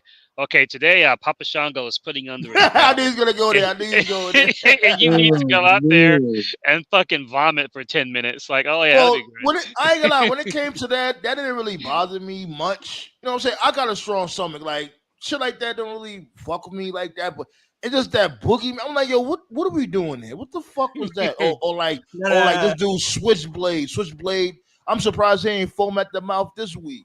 I mean, the only thing that made me spit out my food was, remember when Anderson Silva broke his leg? Oh man, That made me was spit out dirty my work. food. That was insanity. Because that motherfucker wrapped his leg around Chris Reitman's leg. I was like, oh, good lord. Good grief, man. But let's switch gears real quick. Toph had a great idea. He was saying, like, why don't we talk about King of the Ring moments? So I'll let Toph start off with it since he came up with the idea. There we go. I'm with this. Yeah, I had the idea the other day about we should have like a roundtable discussion of our favorite King of the Ring moments. It could be a match. Favorite and worst? Yeah. I guess. Yeah. But just, Yeah, because I was at the 95 King of the Ring, put it that way. Oh, okay. Fucking well, basically, the idea was just I was like fucking like 6, so I can't really give you full details of how bad it was. But going back, it was fucking terrible. Yeah, well, the idea was basically just King of the Ring moments. It could be a match, it could be and a ceremony, anything involving King of the Ring. And I already posted mine on the group. My favorite King of the Ring moment is the time when Edge won. They did the promo the next night, and he basically I'm not gonna bury Gunn this. He basically he buried Billy Gunn like 6 feet under. Everyone says The Rock buried Billy. No, Edge fucking buried him and cremated him. If anything, The Rock put Billy over. With that. There's two moments on my list. And I don't know whether or two not are it obvious was for King me. of the Ring, but it was when Kurt Angle fucking suplexed Shane McMahon. Oh. That was I didn't think you were going there, but that's in my top 5 favorite matches of all time. And he fucking bounced like a fucking basketball back towards him. Yeah, Shane was from Street Fighter. Dude almost broke his neck on that move. Then Shane told him to do it to him again. And Kurt Angle looked at him like, are you fucking crazy? He fucking suplexed him again through the sugar glass. I don't think they've used glass since. Outside of like cars. Oh, that was real glass? Yeah. Why do you think it didn't break? Would he bounce like a basketball? Would he bounce like a basketball? You know what? You got a point because sugar glass will just break off impact. Remember the first time they did it, it didn't break. Right, and then you hurt that. That still gives me chills every time because when he suplexes him, then you just hear that thump of his head fucking hitting that concrete. The second is that entire Stone Cold promo. Yeah. Austin 316 said I just whipped your ass. That's where I thought you were going, and then the other one will be mine, I guess. Talk about your that's a cop out though. Like when it comes to that, like that's like the number one. You know what I mean? Okay. Another one? 2. I'll say number 2. So you want me to use another one? Okay. Another one was when Bret Hart won the first King of the Ring, and the King made his debut. Yo, come to think of it, shouts go out to Michael Cole because Michael Cole been spending a lot of homework. I don't know if y'all been hearing him. Like he said that actually wasn't the first King in the Ring. No, it wasn't, but it was the first pay-per-view actually televised. Yeah, the first pay-per-view King of the Ring. I didn't even know that. I think since we're talking about King of the Ring, this is like the most sort of this is the most unknown trivia, which is surprising given how often they show the clip. The Hell in a Cell where Taker threw Mick Foley off, that was actually a King of the Ring pay-per-view, and no one ever talks about that. That's why I said that's number 1. I was just going to get at that. I was going to be my match. Like I didn't know if it was SummerSlam or if it was a King of the Ring. Right, and to this day, I wonder why that was even at a King of the Ring pay-per-view. Because at a King of the Ring pay-per-view, you want the focus to be the King of the Ring, and that took away. It's full-blown Attitude Era. Right. Isn't that the year where they started just going with the semis and the finals too, instead of the actual tournament being the base of the show? Yeah. Okay, then so when Taker threw Rikishi off the Hell in a Cell, that was SummerSlam. Okay. No, Armageddon. That was Armageddon? Yeah, Armageddon. Yeah, that was Armageddon. Yeah, it was. I remember. That's on SummerSlam. Fuck. SummerSlam. No, SummerSlam. The one with SummerSlam was Taker and Edge. No, SummerSlam was Triple H, Rock, and Angle triple threat. That's what that was. Oh, okay. Rikishi, Taker's lucky Rikishi didn't screw up that truck spot. Honestly, that could have ended horribly.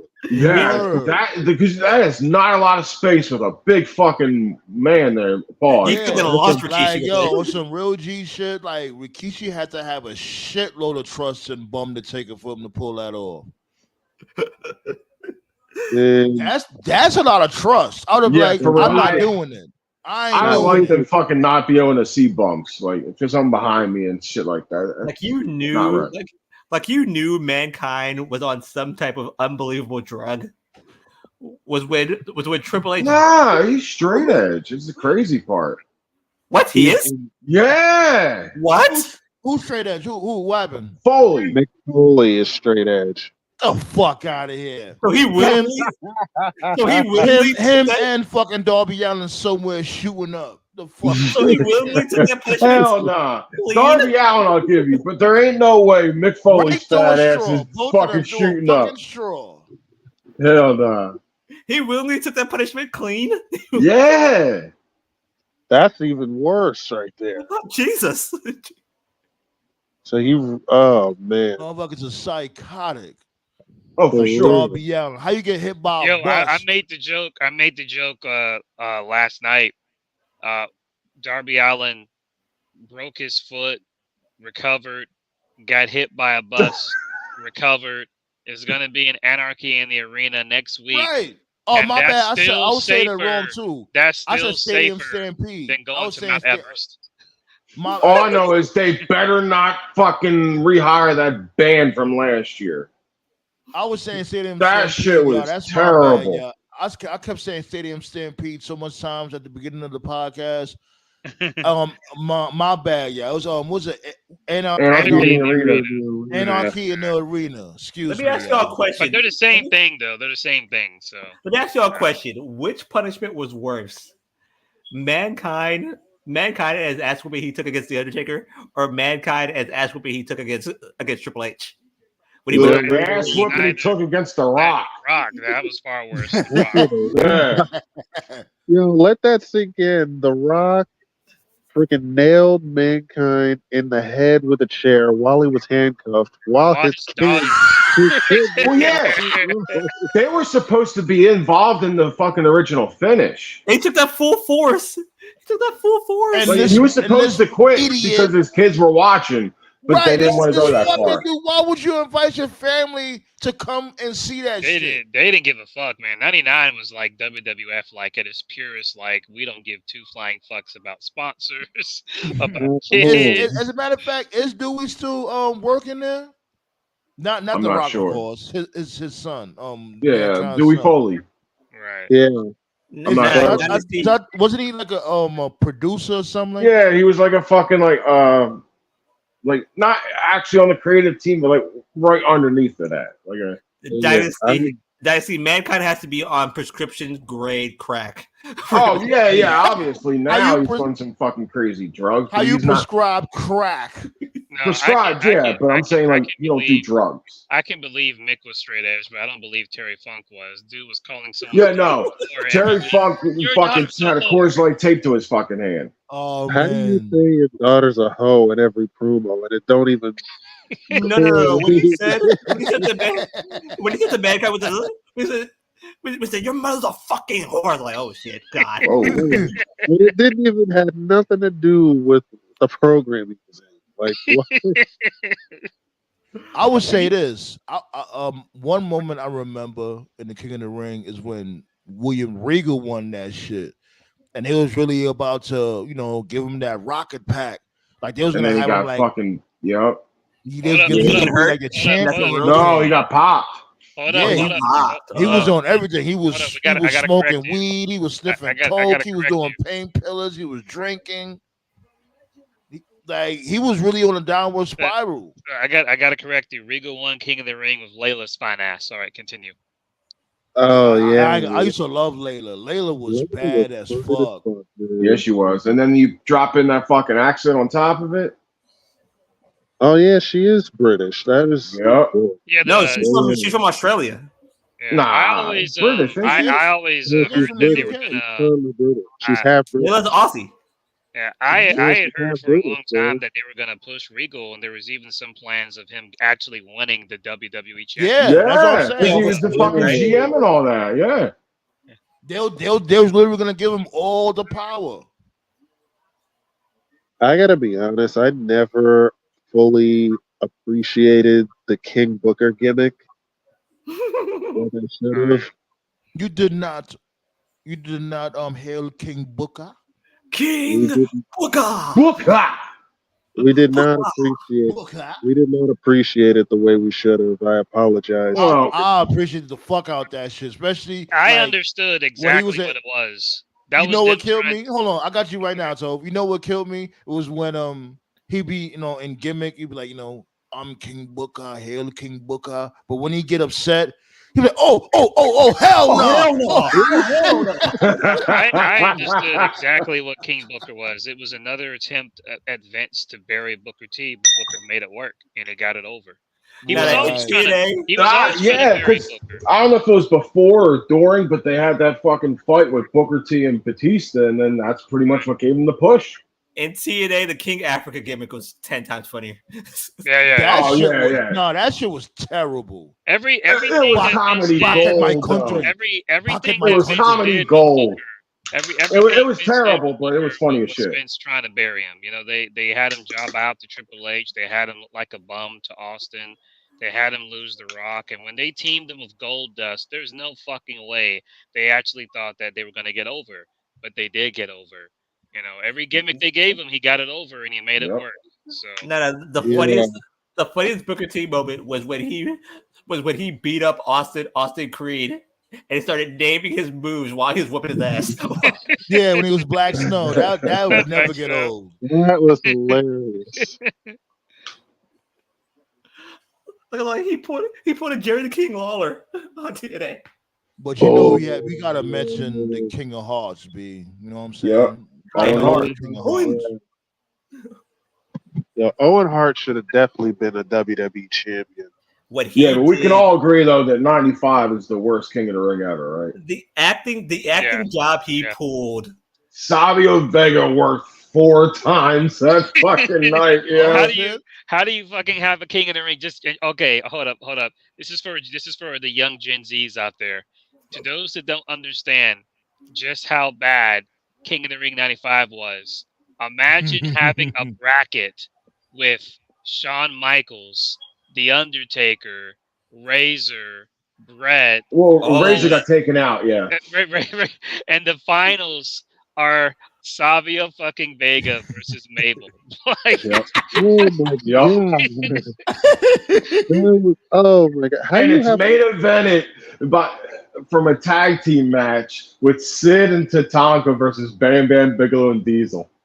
I remember so bad. The show was so bad. The WWF 95 crowd was chanting ECW. ECW, yep. It's one of the earliest examples you can find of a smart crowd and a WWF pay-per-view legitimately hijacking the show because it was so fucking bad. That's how bad 95 was. The first time that ever happened, I forget which. Remember when they used to do the Legends reunion for WCW?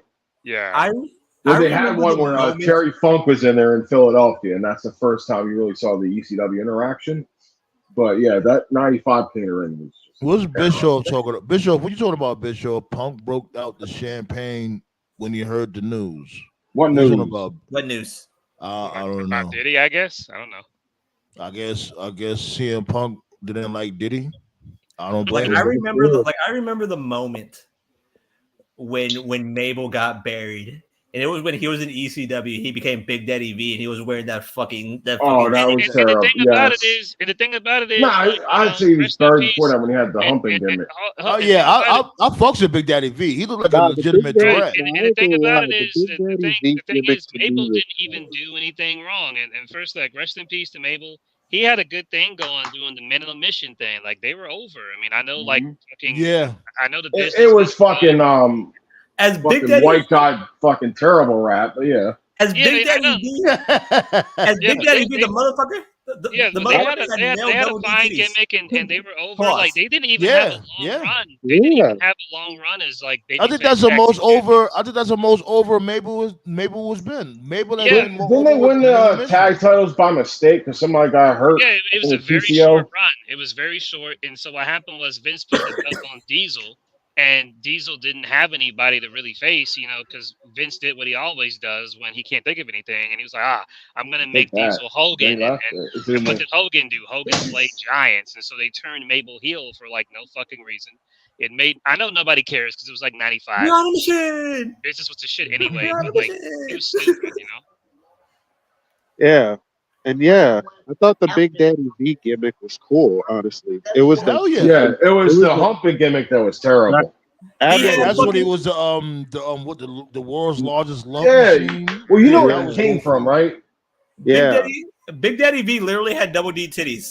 There's nothing. No, you know what I like when Taz was trying to get him over, because remember Taz was commentating on ECW. Remember he called him the walking planet. I was like, I like that, the walking planet.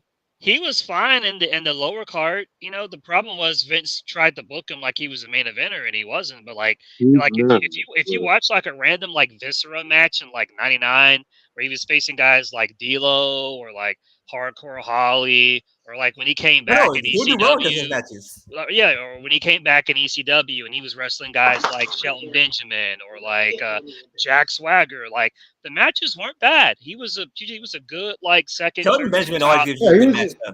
For as big as he was pretty good. Yeah, Shelton Benjamin always gives you a good match though. Right.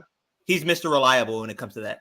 Remember when he Big Daddy V? Oh yeah. This dude he should have been world champion. Remember Matt Striker was his manager. Remember that? Oh, that master.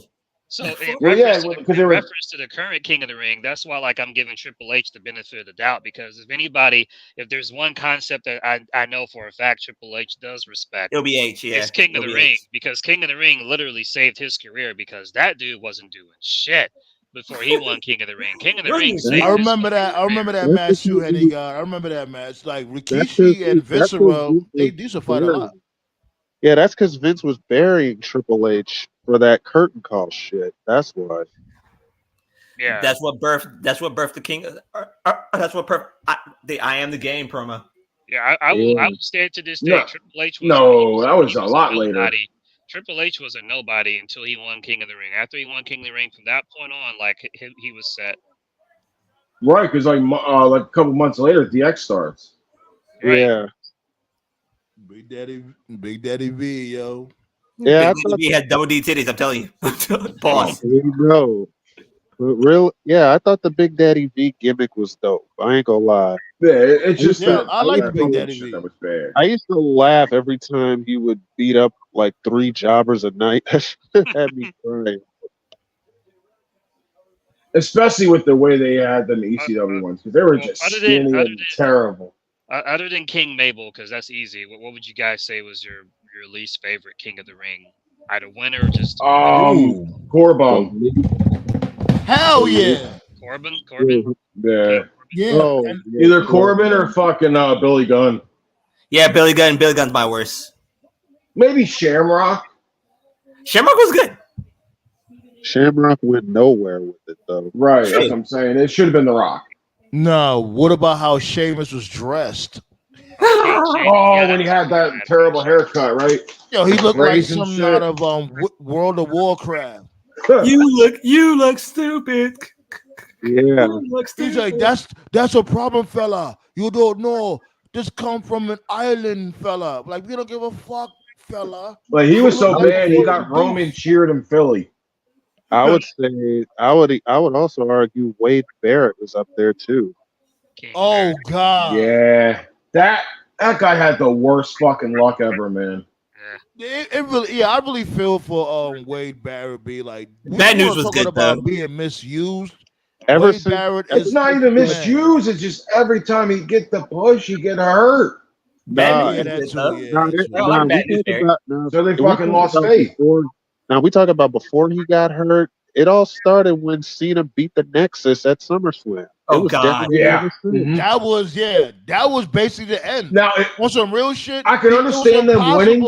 It was impossible for him to bounce back from that. It really was Facts. because Nexus was on top of the world, literally. It was casuals asking me, like, "Yo, who these dudes that pulled up at Raw? Who are these like motherfuckers that wasn't watching wrestling was talking about it."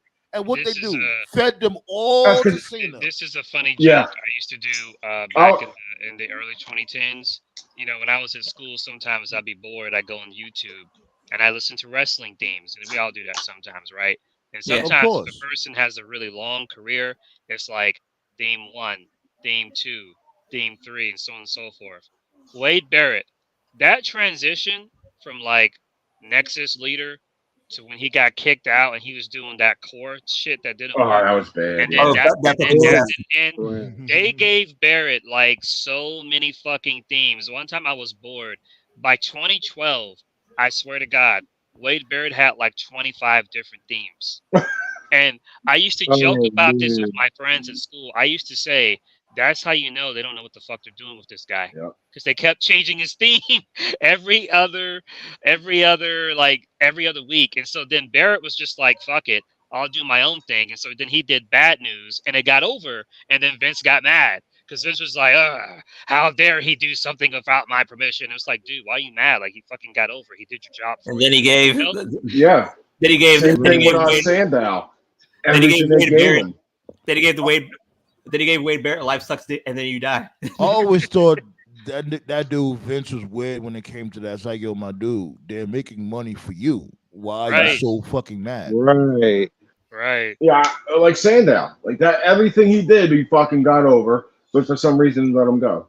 If I'm a booker and a wrestler that I book gets over by themselves, I'm happy because that means one less match to worry about when I'm booking. Less work. It's It's less work. That's it. Like you took something off my plate. Cool. You know what I mean? I'm just gonna micromanage, make sure everything is copacetic, and then we move from there.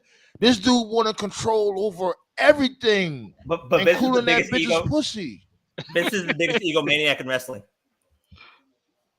The fuck are we doing here? The fuck? Man, Vince and Diddy. This is wow. What a maneuver. Really. There What a you go. maneuver indeed. Who would have ever thought these motherfuckers simultaneously under fire? I'm waiting for that Vince McMahon.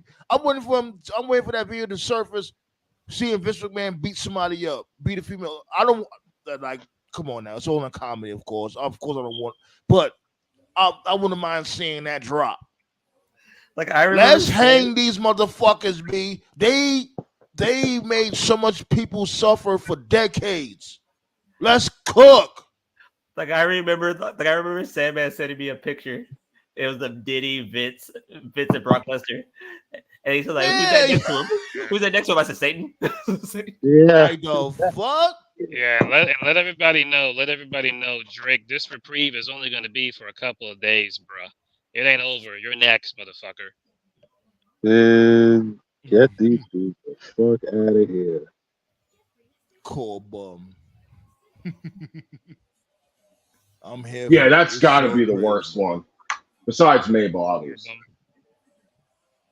Yeah, they gave. Let's look up King of the Ring winners while we here. Now, what's crazy about you talk about Wade Barrett's theme music changing? They gave Corbin. They did the same thing with Corbin too. Yeah. Happy Corbin was just that was his Enter Sandman moment right there. Nah, the bum ass Corbin. Yeah, the bum ass Corbin fucking worked. Yeah, it was fucking over. They just squandered that shit, man. It worked. The problem is that you can't do that kind of gimmick forever. It's short term. No, I'm not saying he should do it. Pat McAfee made that gimmick work.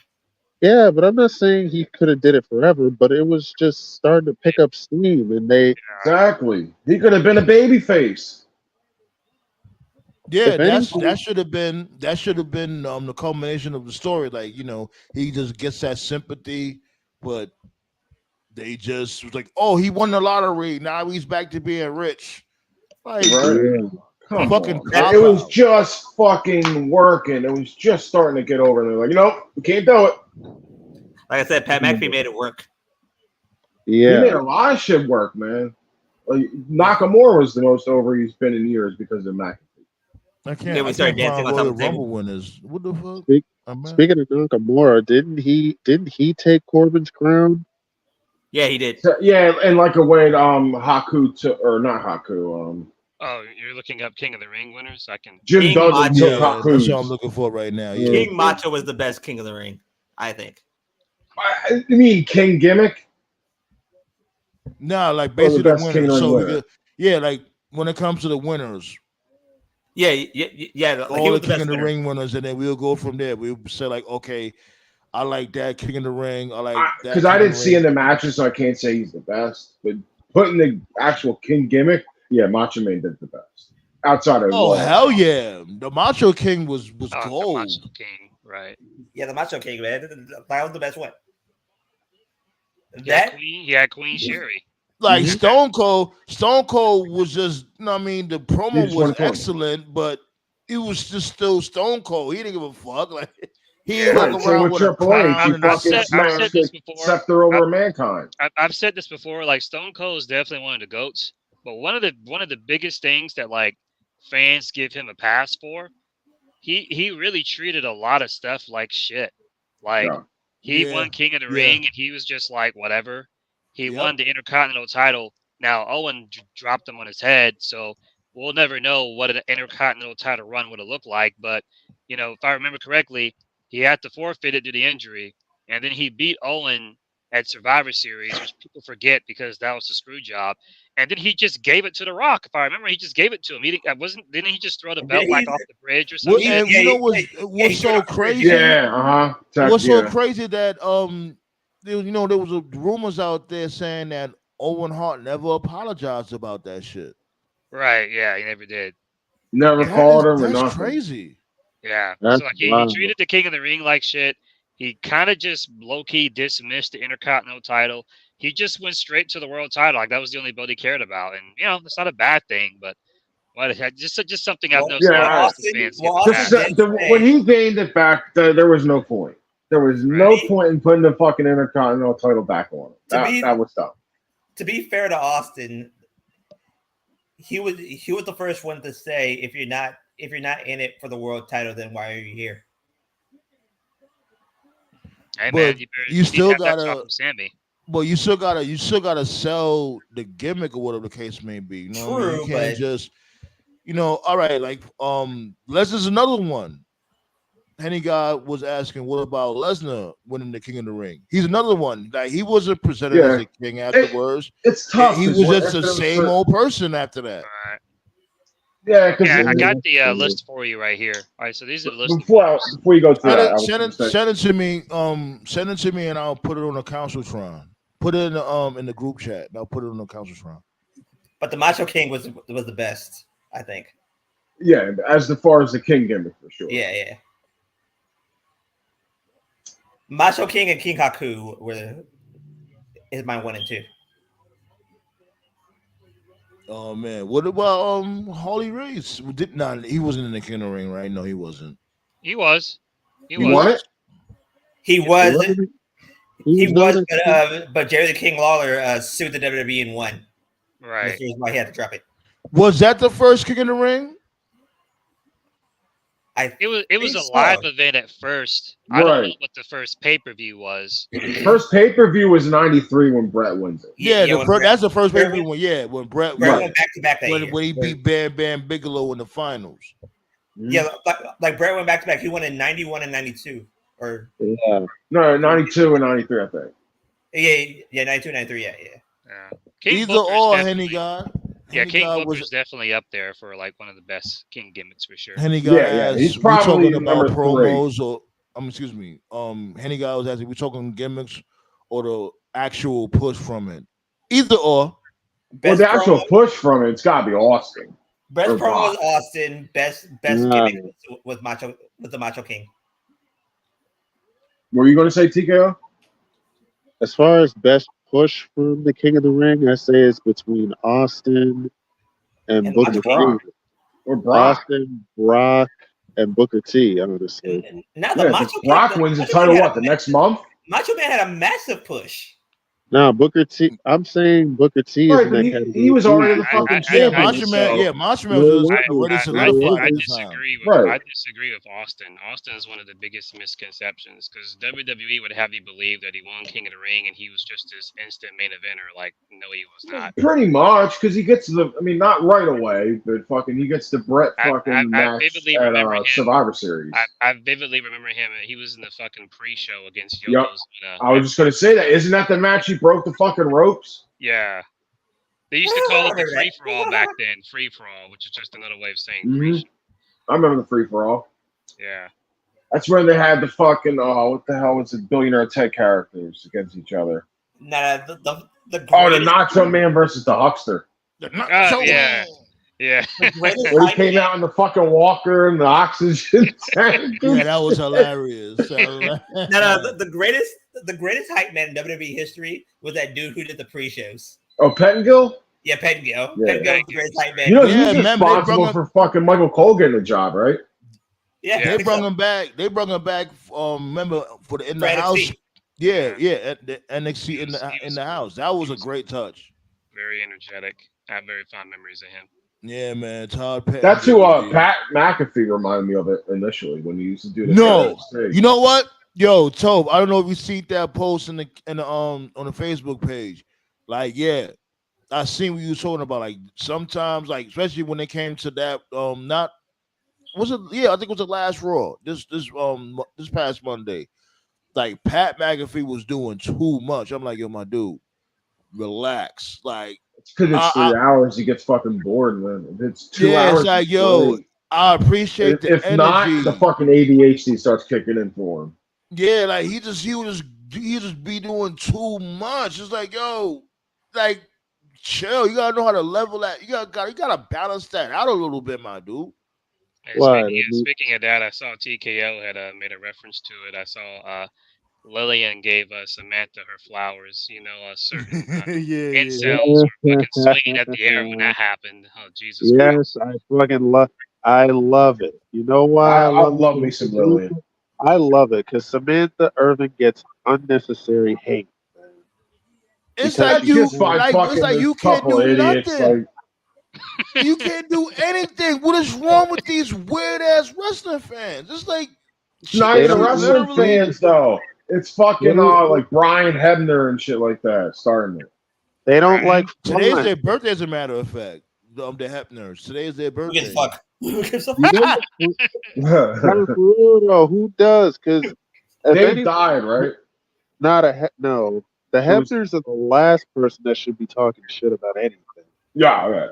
Well, it's the son. It was Brian, the one that used to beatbox. I laughed my ass off at Earl when they did that episode on the Dark Side of the Ring about the Montreal Screwjob. And Earl said that he thought he was going to be whacked on the way over. He thought it was a hit. Yeah, he knew. He used the wrong word. Oh, yeah, he had his brother sitting in the car waiting as soon as he got off the fucking ring. Exactly. It wasn't a thought. Like, motherfucker, you was going to get that work that night. For real. Nah, for real. Who's going to go after him? He's a fucking ref. I remember. What? They went up to Samantha. They go up to Samantha Irvin nowadays. Oh, you talking about fans? Yeah, all right. Yes.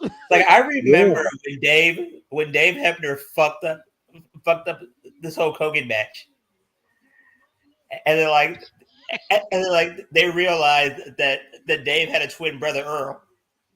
Yeah, Earl was the one that actually did the fucking match that night. And fucking Hulk Hogan fucking launched one of the Hebners. Well, I think Dave died. You didn't send it to me, Tove. You didn't send me the I put it in the YouTube chat.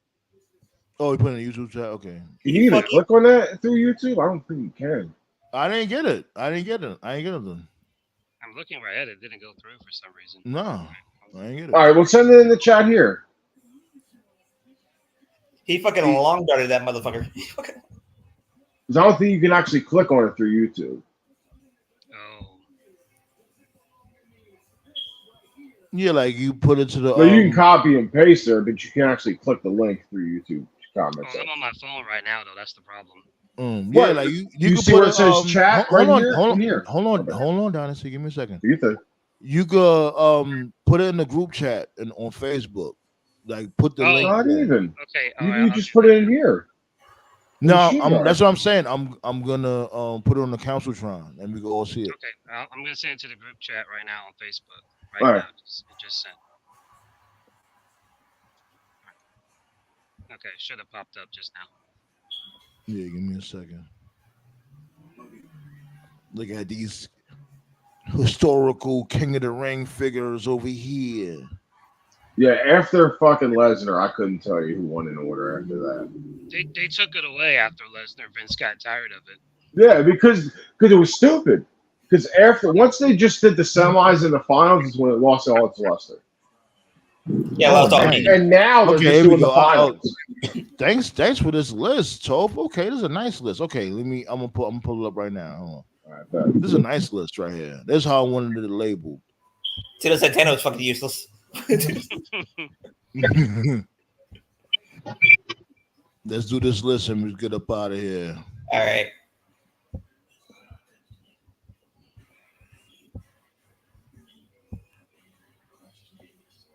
You can probably skip the first 5. Oh, here we go. Let me see. Let me make sure I got it. I think it's this one here. Is it this one? No, it's not. It's not that one. Okay, here we go. Right here. Here we go.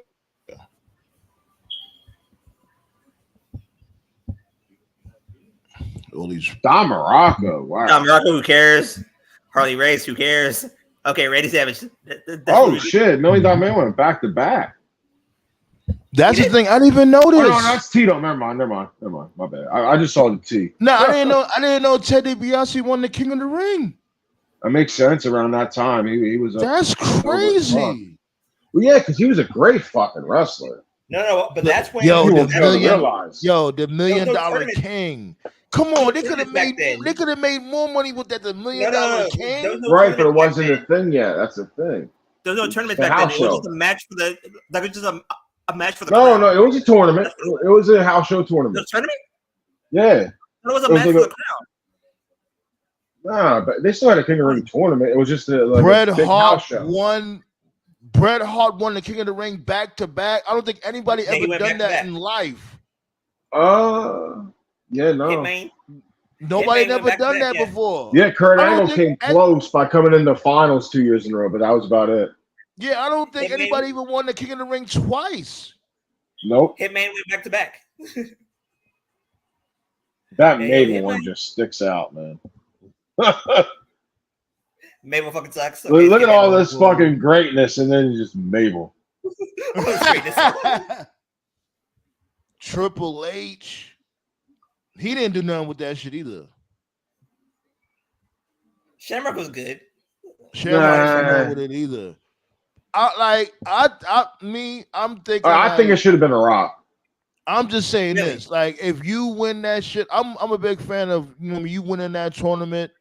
You should be an actual king. You know what I'm saying? Who makes the most? Don't just win the tournament and then you're just the same old person after that. So some people should not be king.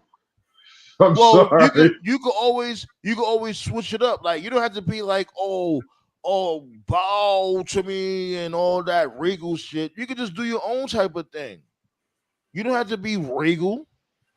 A great moment was when Toph said Kofi should have won King of the Ring because it's way too obvious. Kurt Angle. Yeah, even Kurt Angle tried to pull it off with the with the whole. Oh, he did. He did okay with it. Yeah. Yeah, the Olympic dork was funny. It worked with him.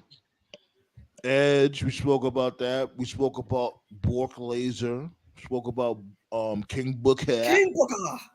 Spoke about Regal and Sheamus. And Cord Bum. Yep. Barrett. God. Zelina Vega, skip that. Skip that.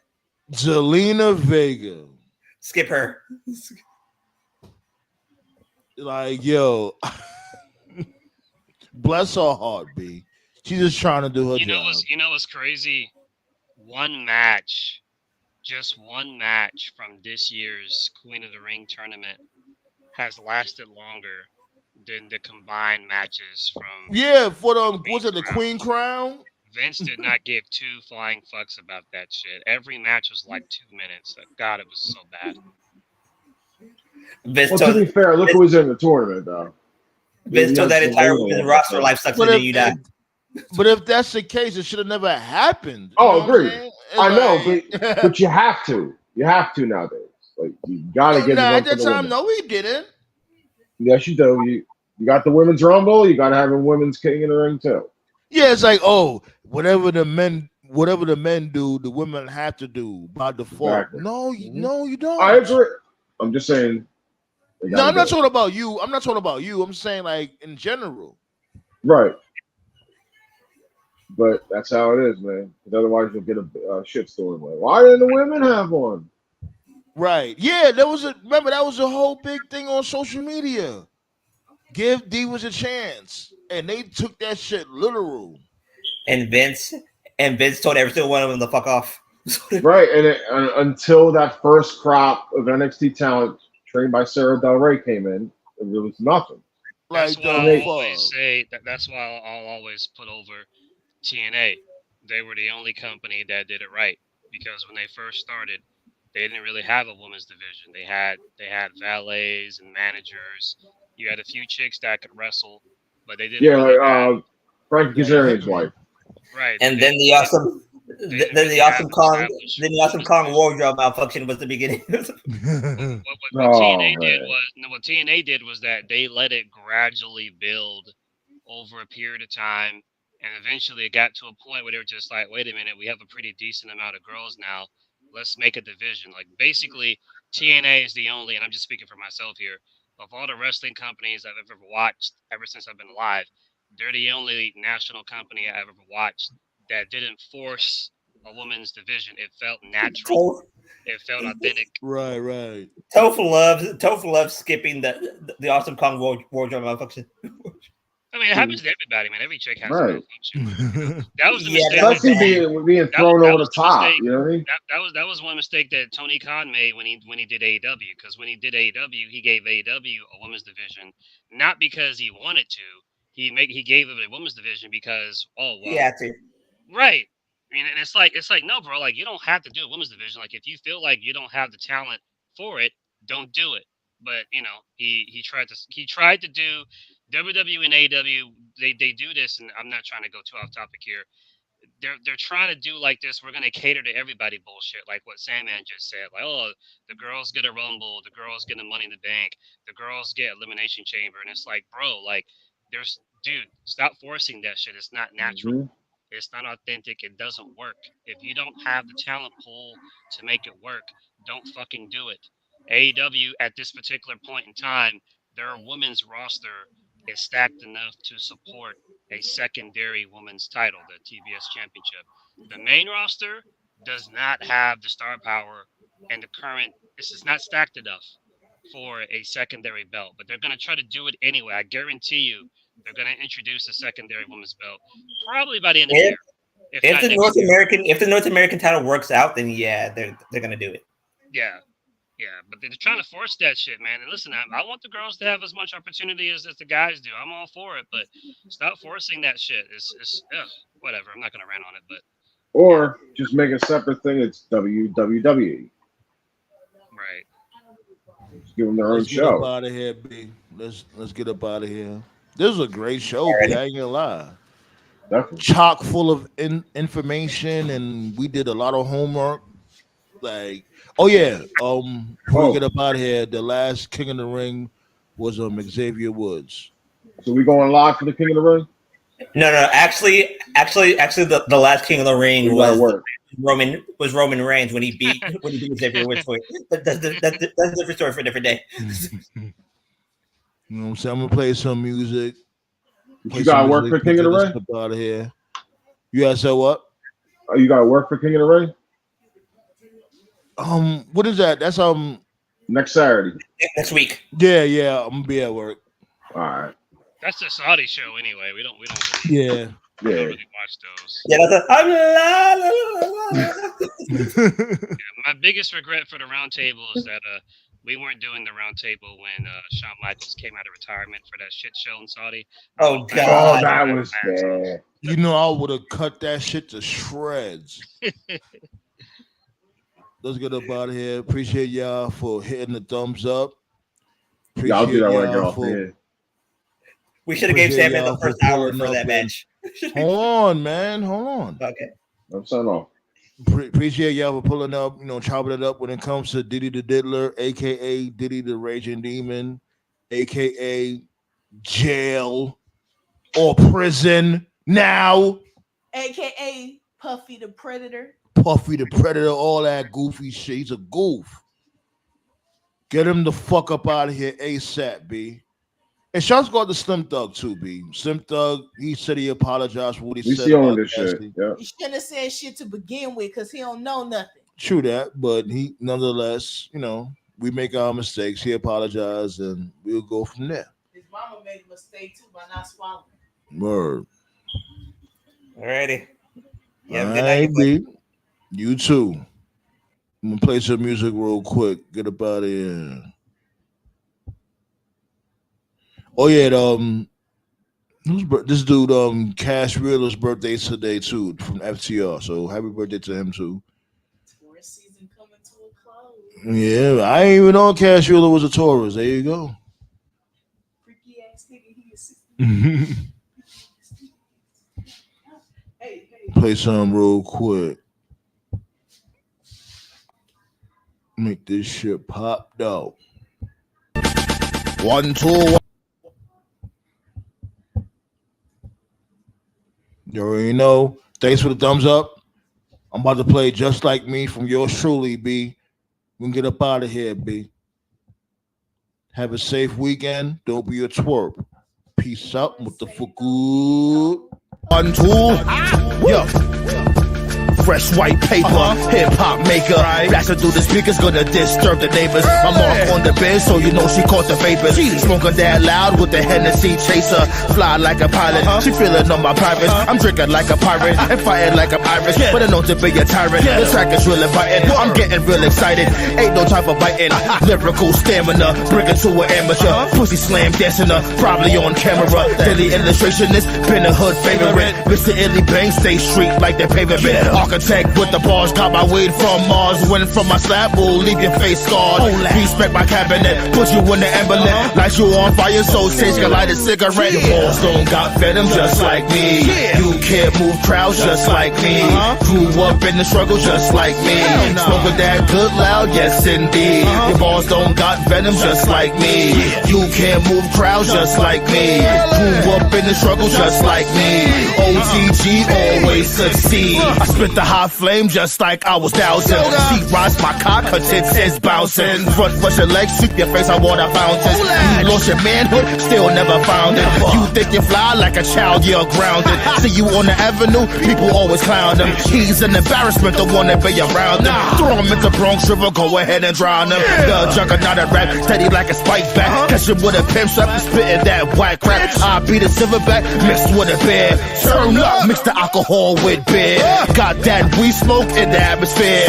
On my way to the strip club, hell yeah. Beats get body, you can't stop me. I love shorty head game and sloppy. I roll with tyrants that's controlling the environment. Keep tracks firing, keep the streets admiring. All these other bums should be retiring. Give them the pink slip, please just fire them. Balls don't got venom just like me. You can't move crowds just like me. Grew up in the struggle just like me. Smoking that good loud, yes indeed. Your balls don't got venom just like me.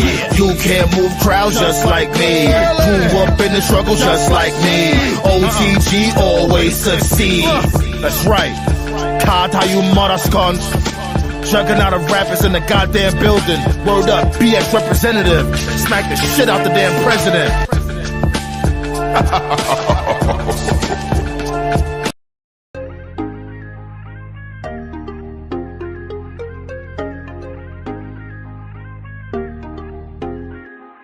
First time that we met, I knew that I had to have a girl, you stole my heart. It hit me like a sledgehammer, knocked me off my feet. I never felt this way before, I'll be the one you need. That's what I had to let her know. I see you cry in the middle of the night. He did you wrong, girl, you know he ain't right. Put your faith in me, I give you all I got. All I need is one shot, just give me one shot. Told her how I felt, if I could be her man. Then she looked at me and said, she just wants to be friends though. I tried to shoot my shot, but I guess I'll just leave you alone. So since I'm not your type, please don't put me in no friend zone. I tried to shoot my shot, but I guess I'll just leave you alone. So since I'm not your type, please don't put me in no friend zone. Feel like you're leading me on, I just don't understand. And you can see it's obvious, I'm trying to be your man. Crazy how you complain about these other guys all in my end. It doesn't feel right, I'm just trying to be the one that change your life, to show you the other side. As long as you telling me what's on your mind, I promise won't waste your time, like you what I do in mine. Once you find you a dime, trying to get you in your prime. You probably hear it all the time, the only difference is the truth, I ain't spitting lines. And loving you was a crime, I ain't doing time. Cause the friend zone thing is really out of line, really out of line. Baby girl, wake up with me, get your cake up, no fix up, I'm major, them others is danger. Yes, there'll be haters and yes, there'll be fakers, but that's cause you look like that without your makeup. I tried to shoot my shot, but I guess I'll just leave you alone. So since I'm not your type, please don't put me in no friend zone. I tried to shoot my shot, but I guess I'll just leave you alone. So since I'm not your type, King of New York, please don't put me in no friend zone. I ain't even about to play like I play about you. The last nigga really went and made a play out you. He took a lay out you. Love what for who? You Curve King, the biggest thought in the room. I'm saying, we got a vibe that you can't deny. Even on your worst days, ticket on the dash, girl, that ass fine. I've been plotting on how I'ma make that ass mine. Fantasize walking through the park just to pass time. You keep saying the F word, yeah, I should be your bestie, but we belong together like leg work. Your jealous tendencies be making my head hurt. I'd rather we soliloquy while making the bed jerk. I'm not only trying to get inside, I know you better than you think, so if you serious, we shouldn't try. I see the feelings that you couldn't hide. Are they dead? No, so why put me in a friend zone? I tried to shoot my shot, but I guess I'll just leave you alone. So since I'm not your type, please don't put me in no friend zone. I tried to shoot my shot, but I guess I'll just leave you alone. So since I'm not your type, please don't put me in no friend zone.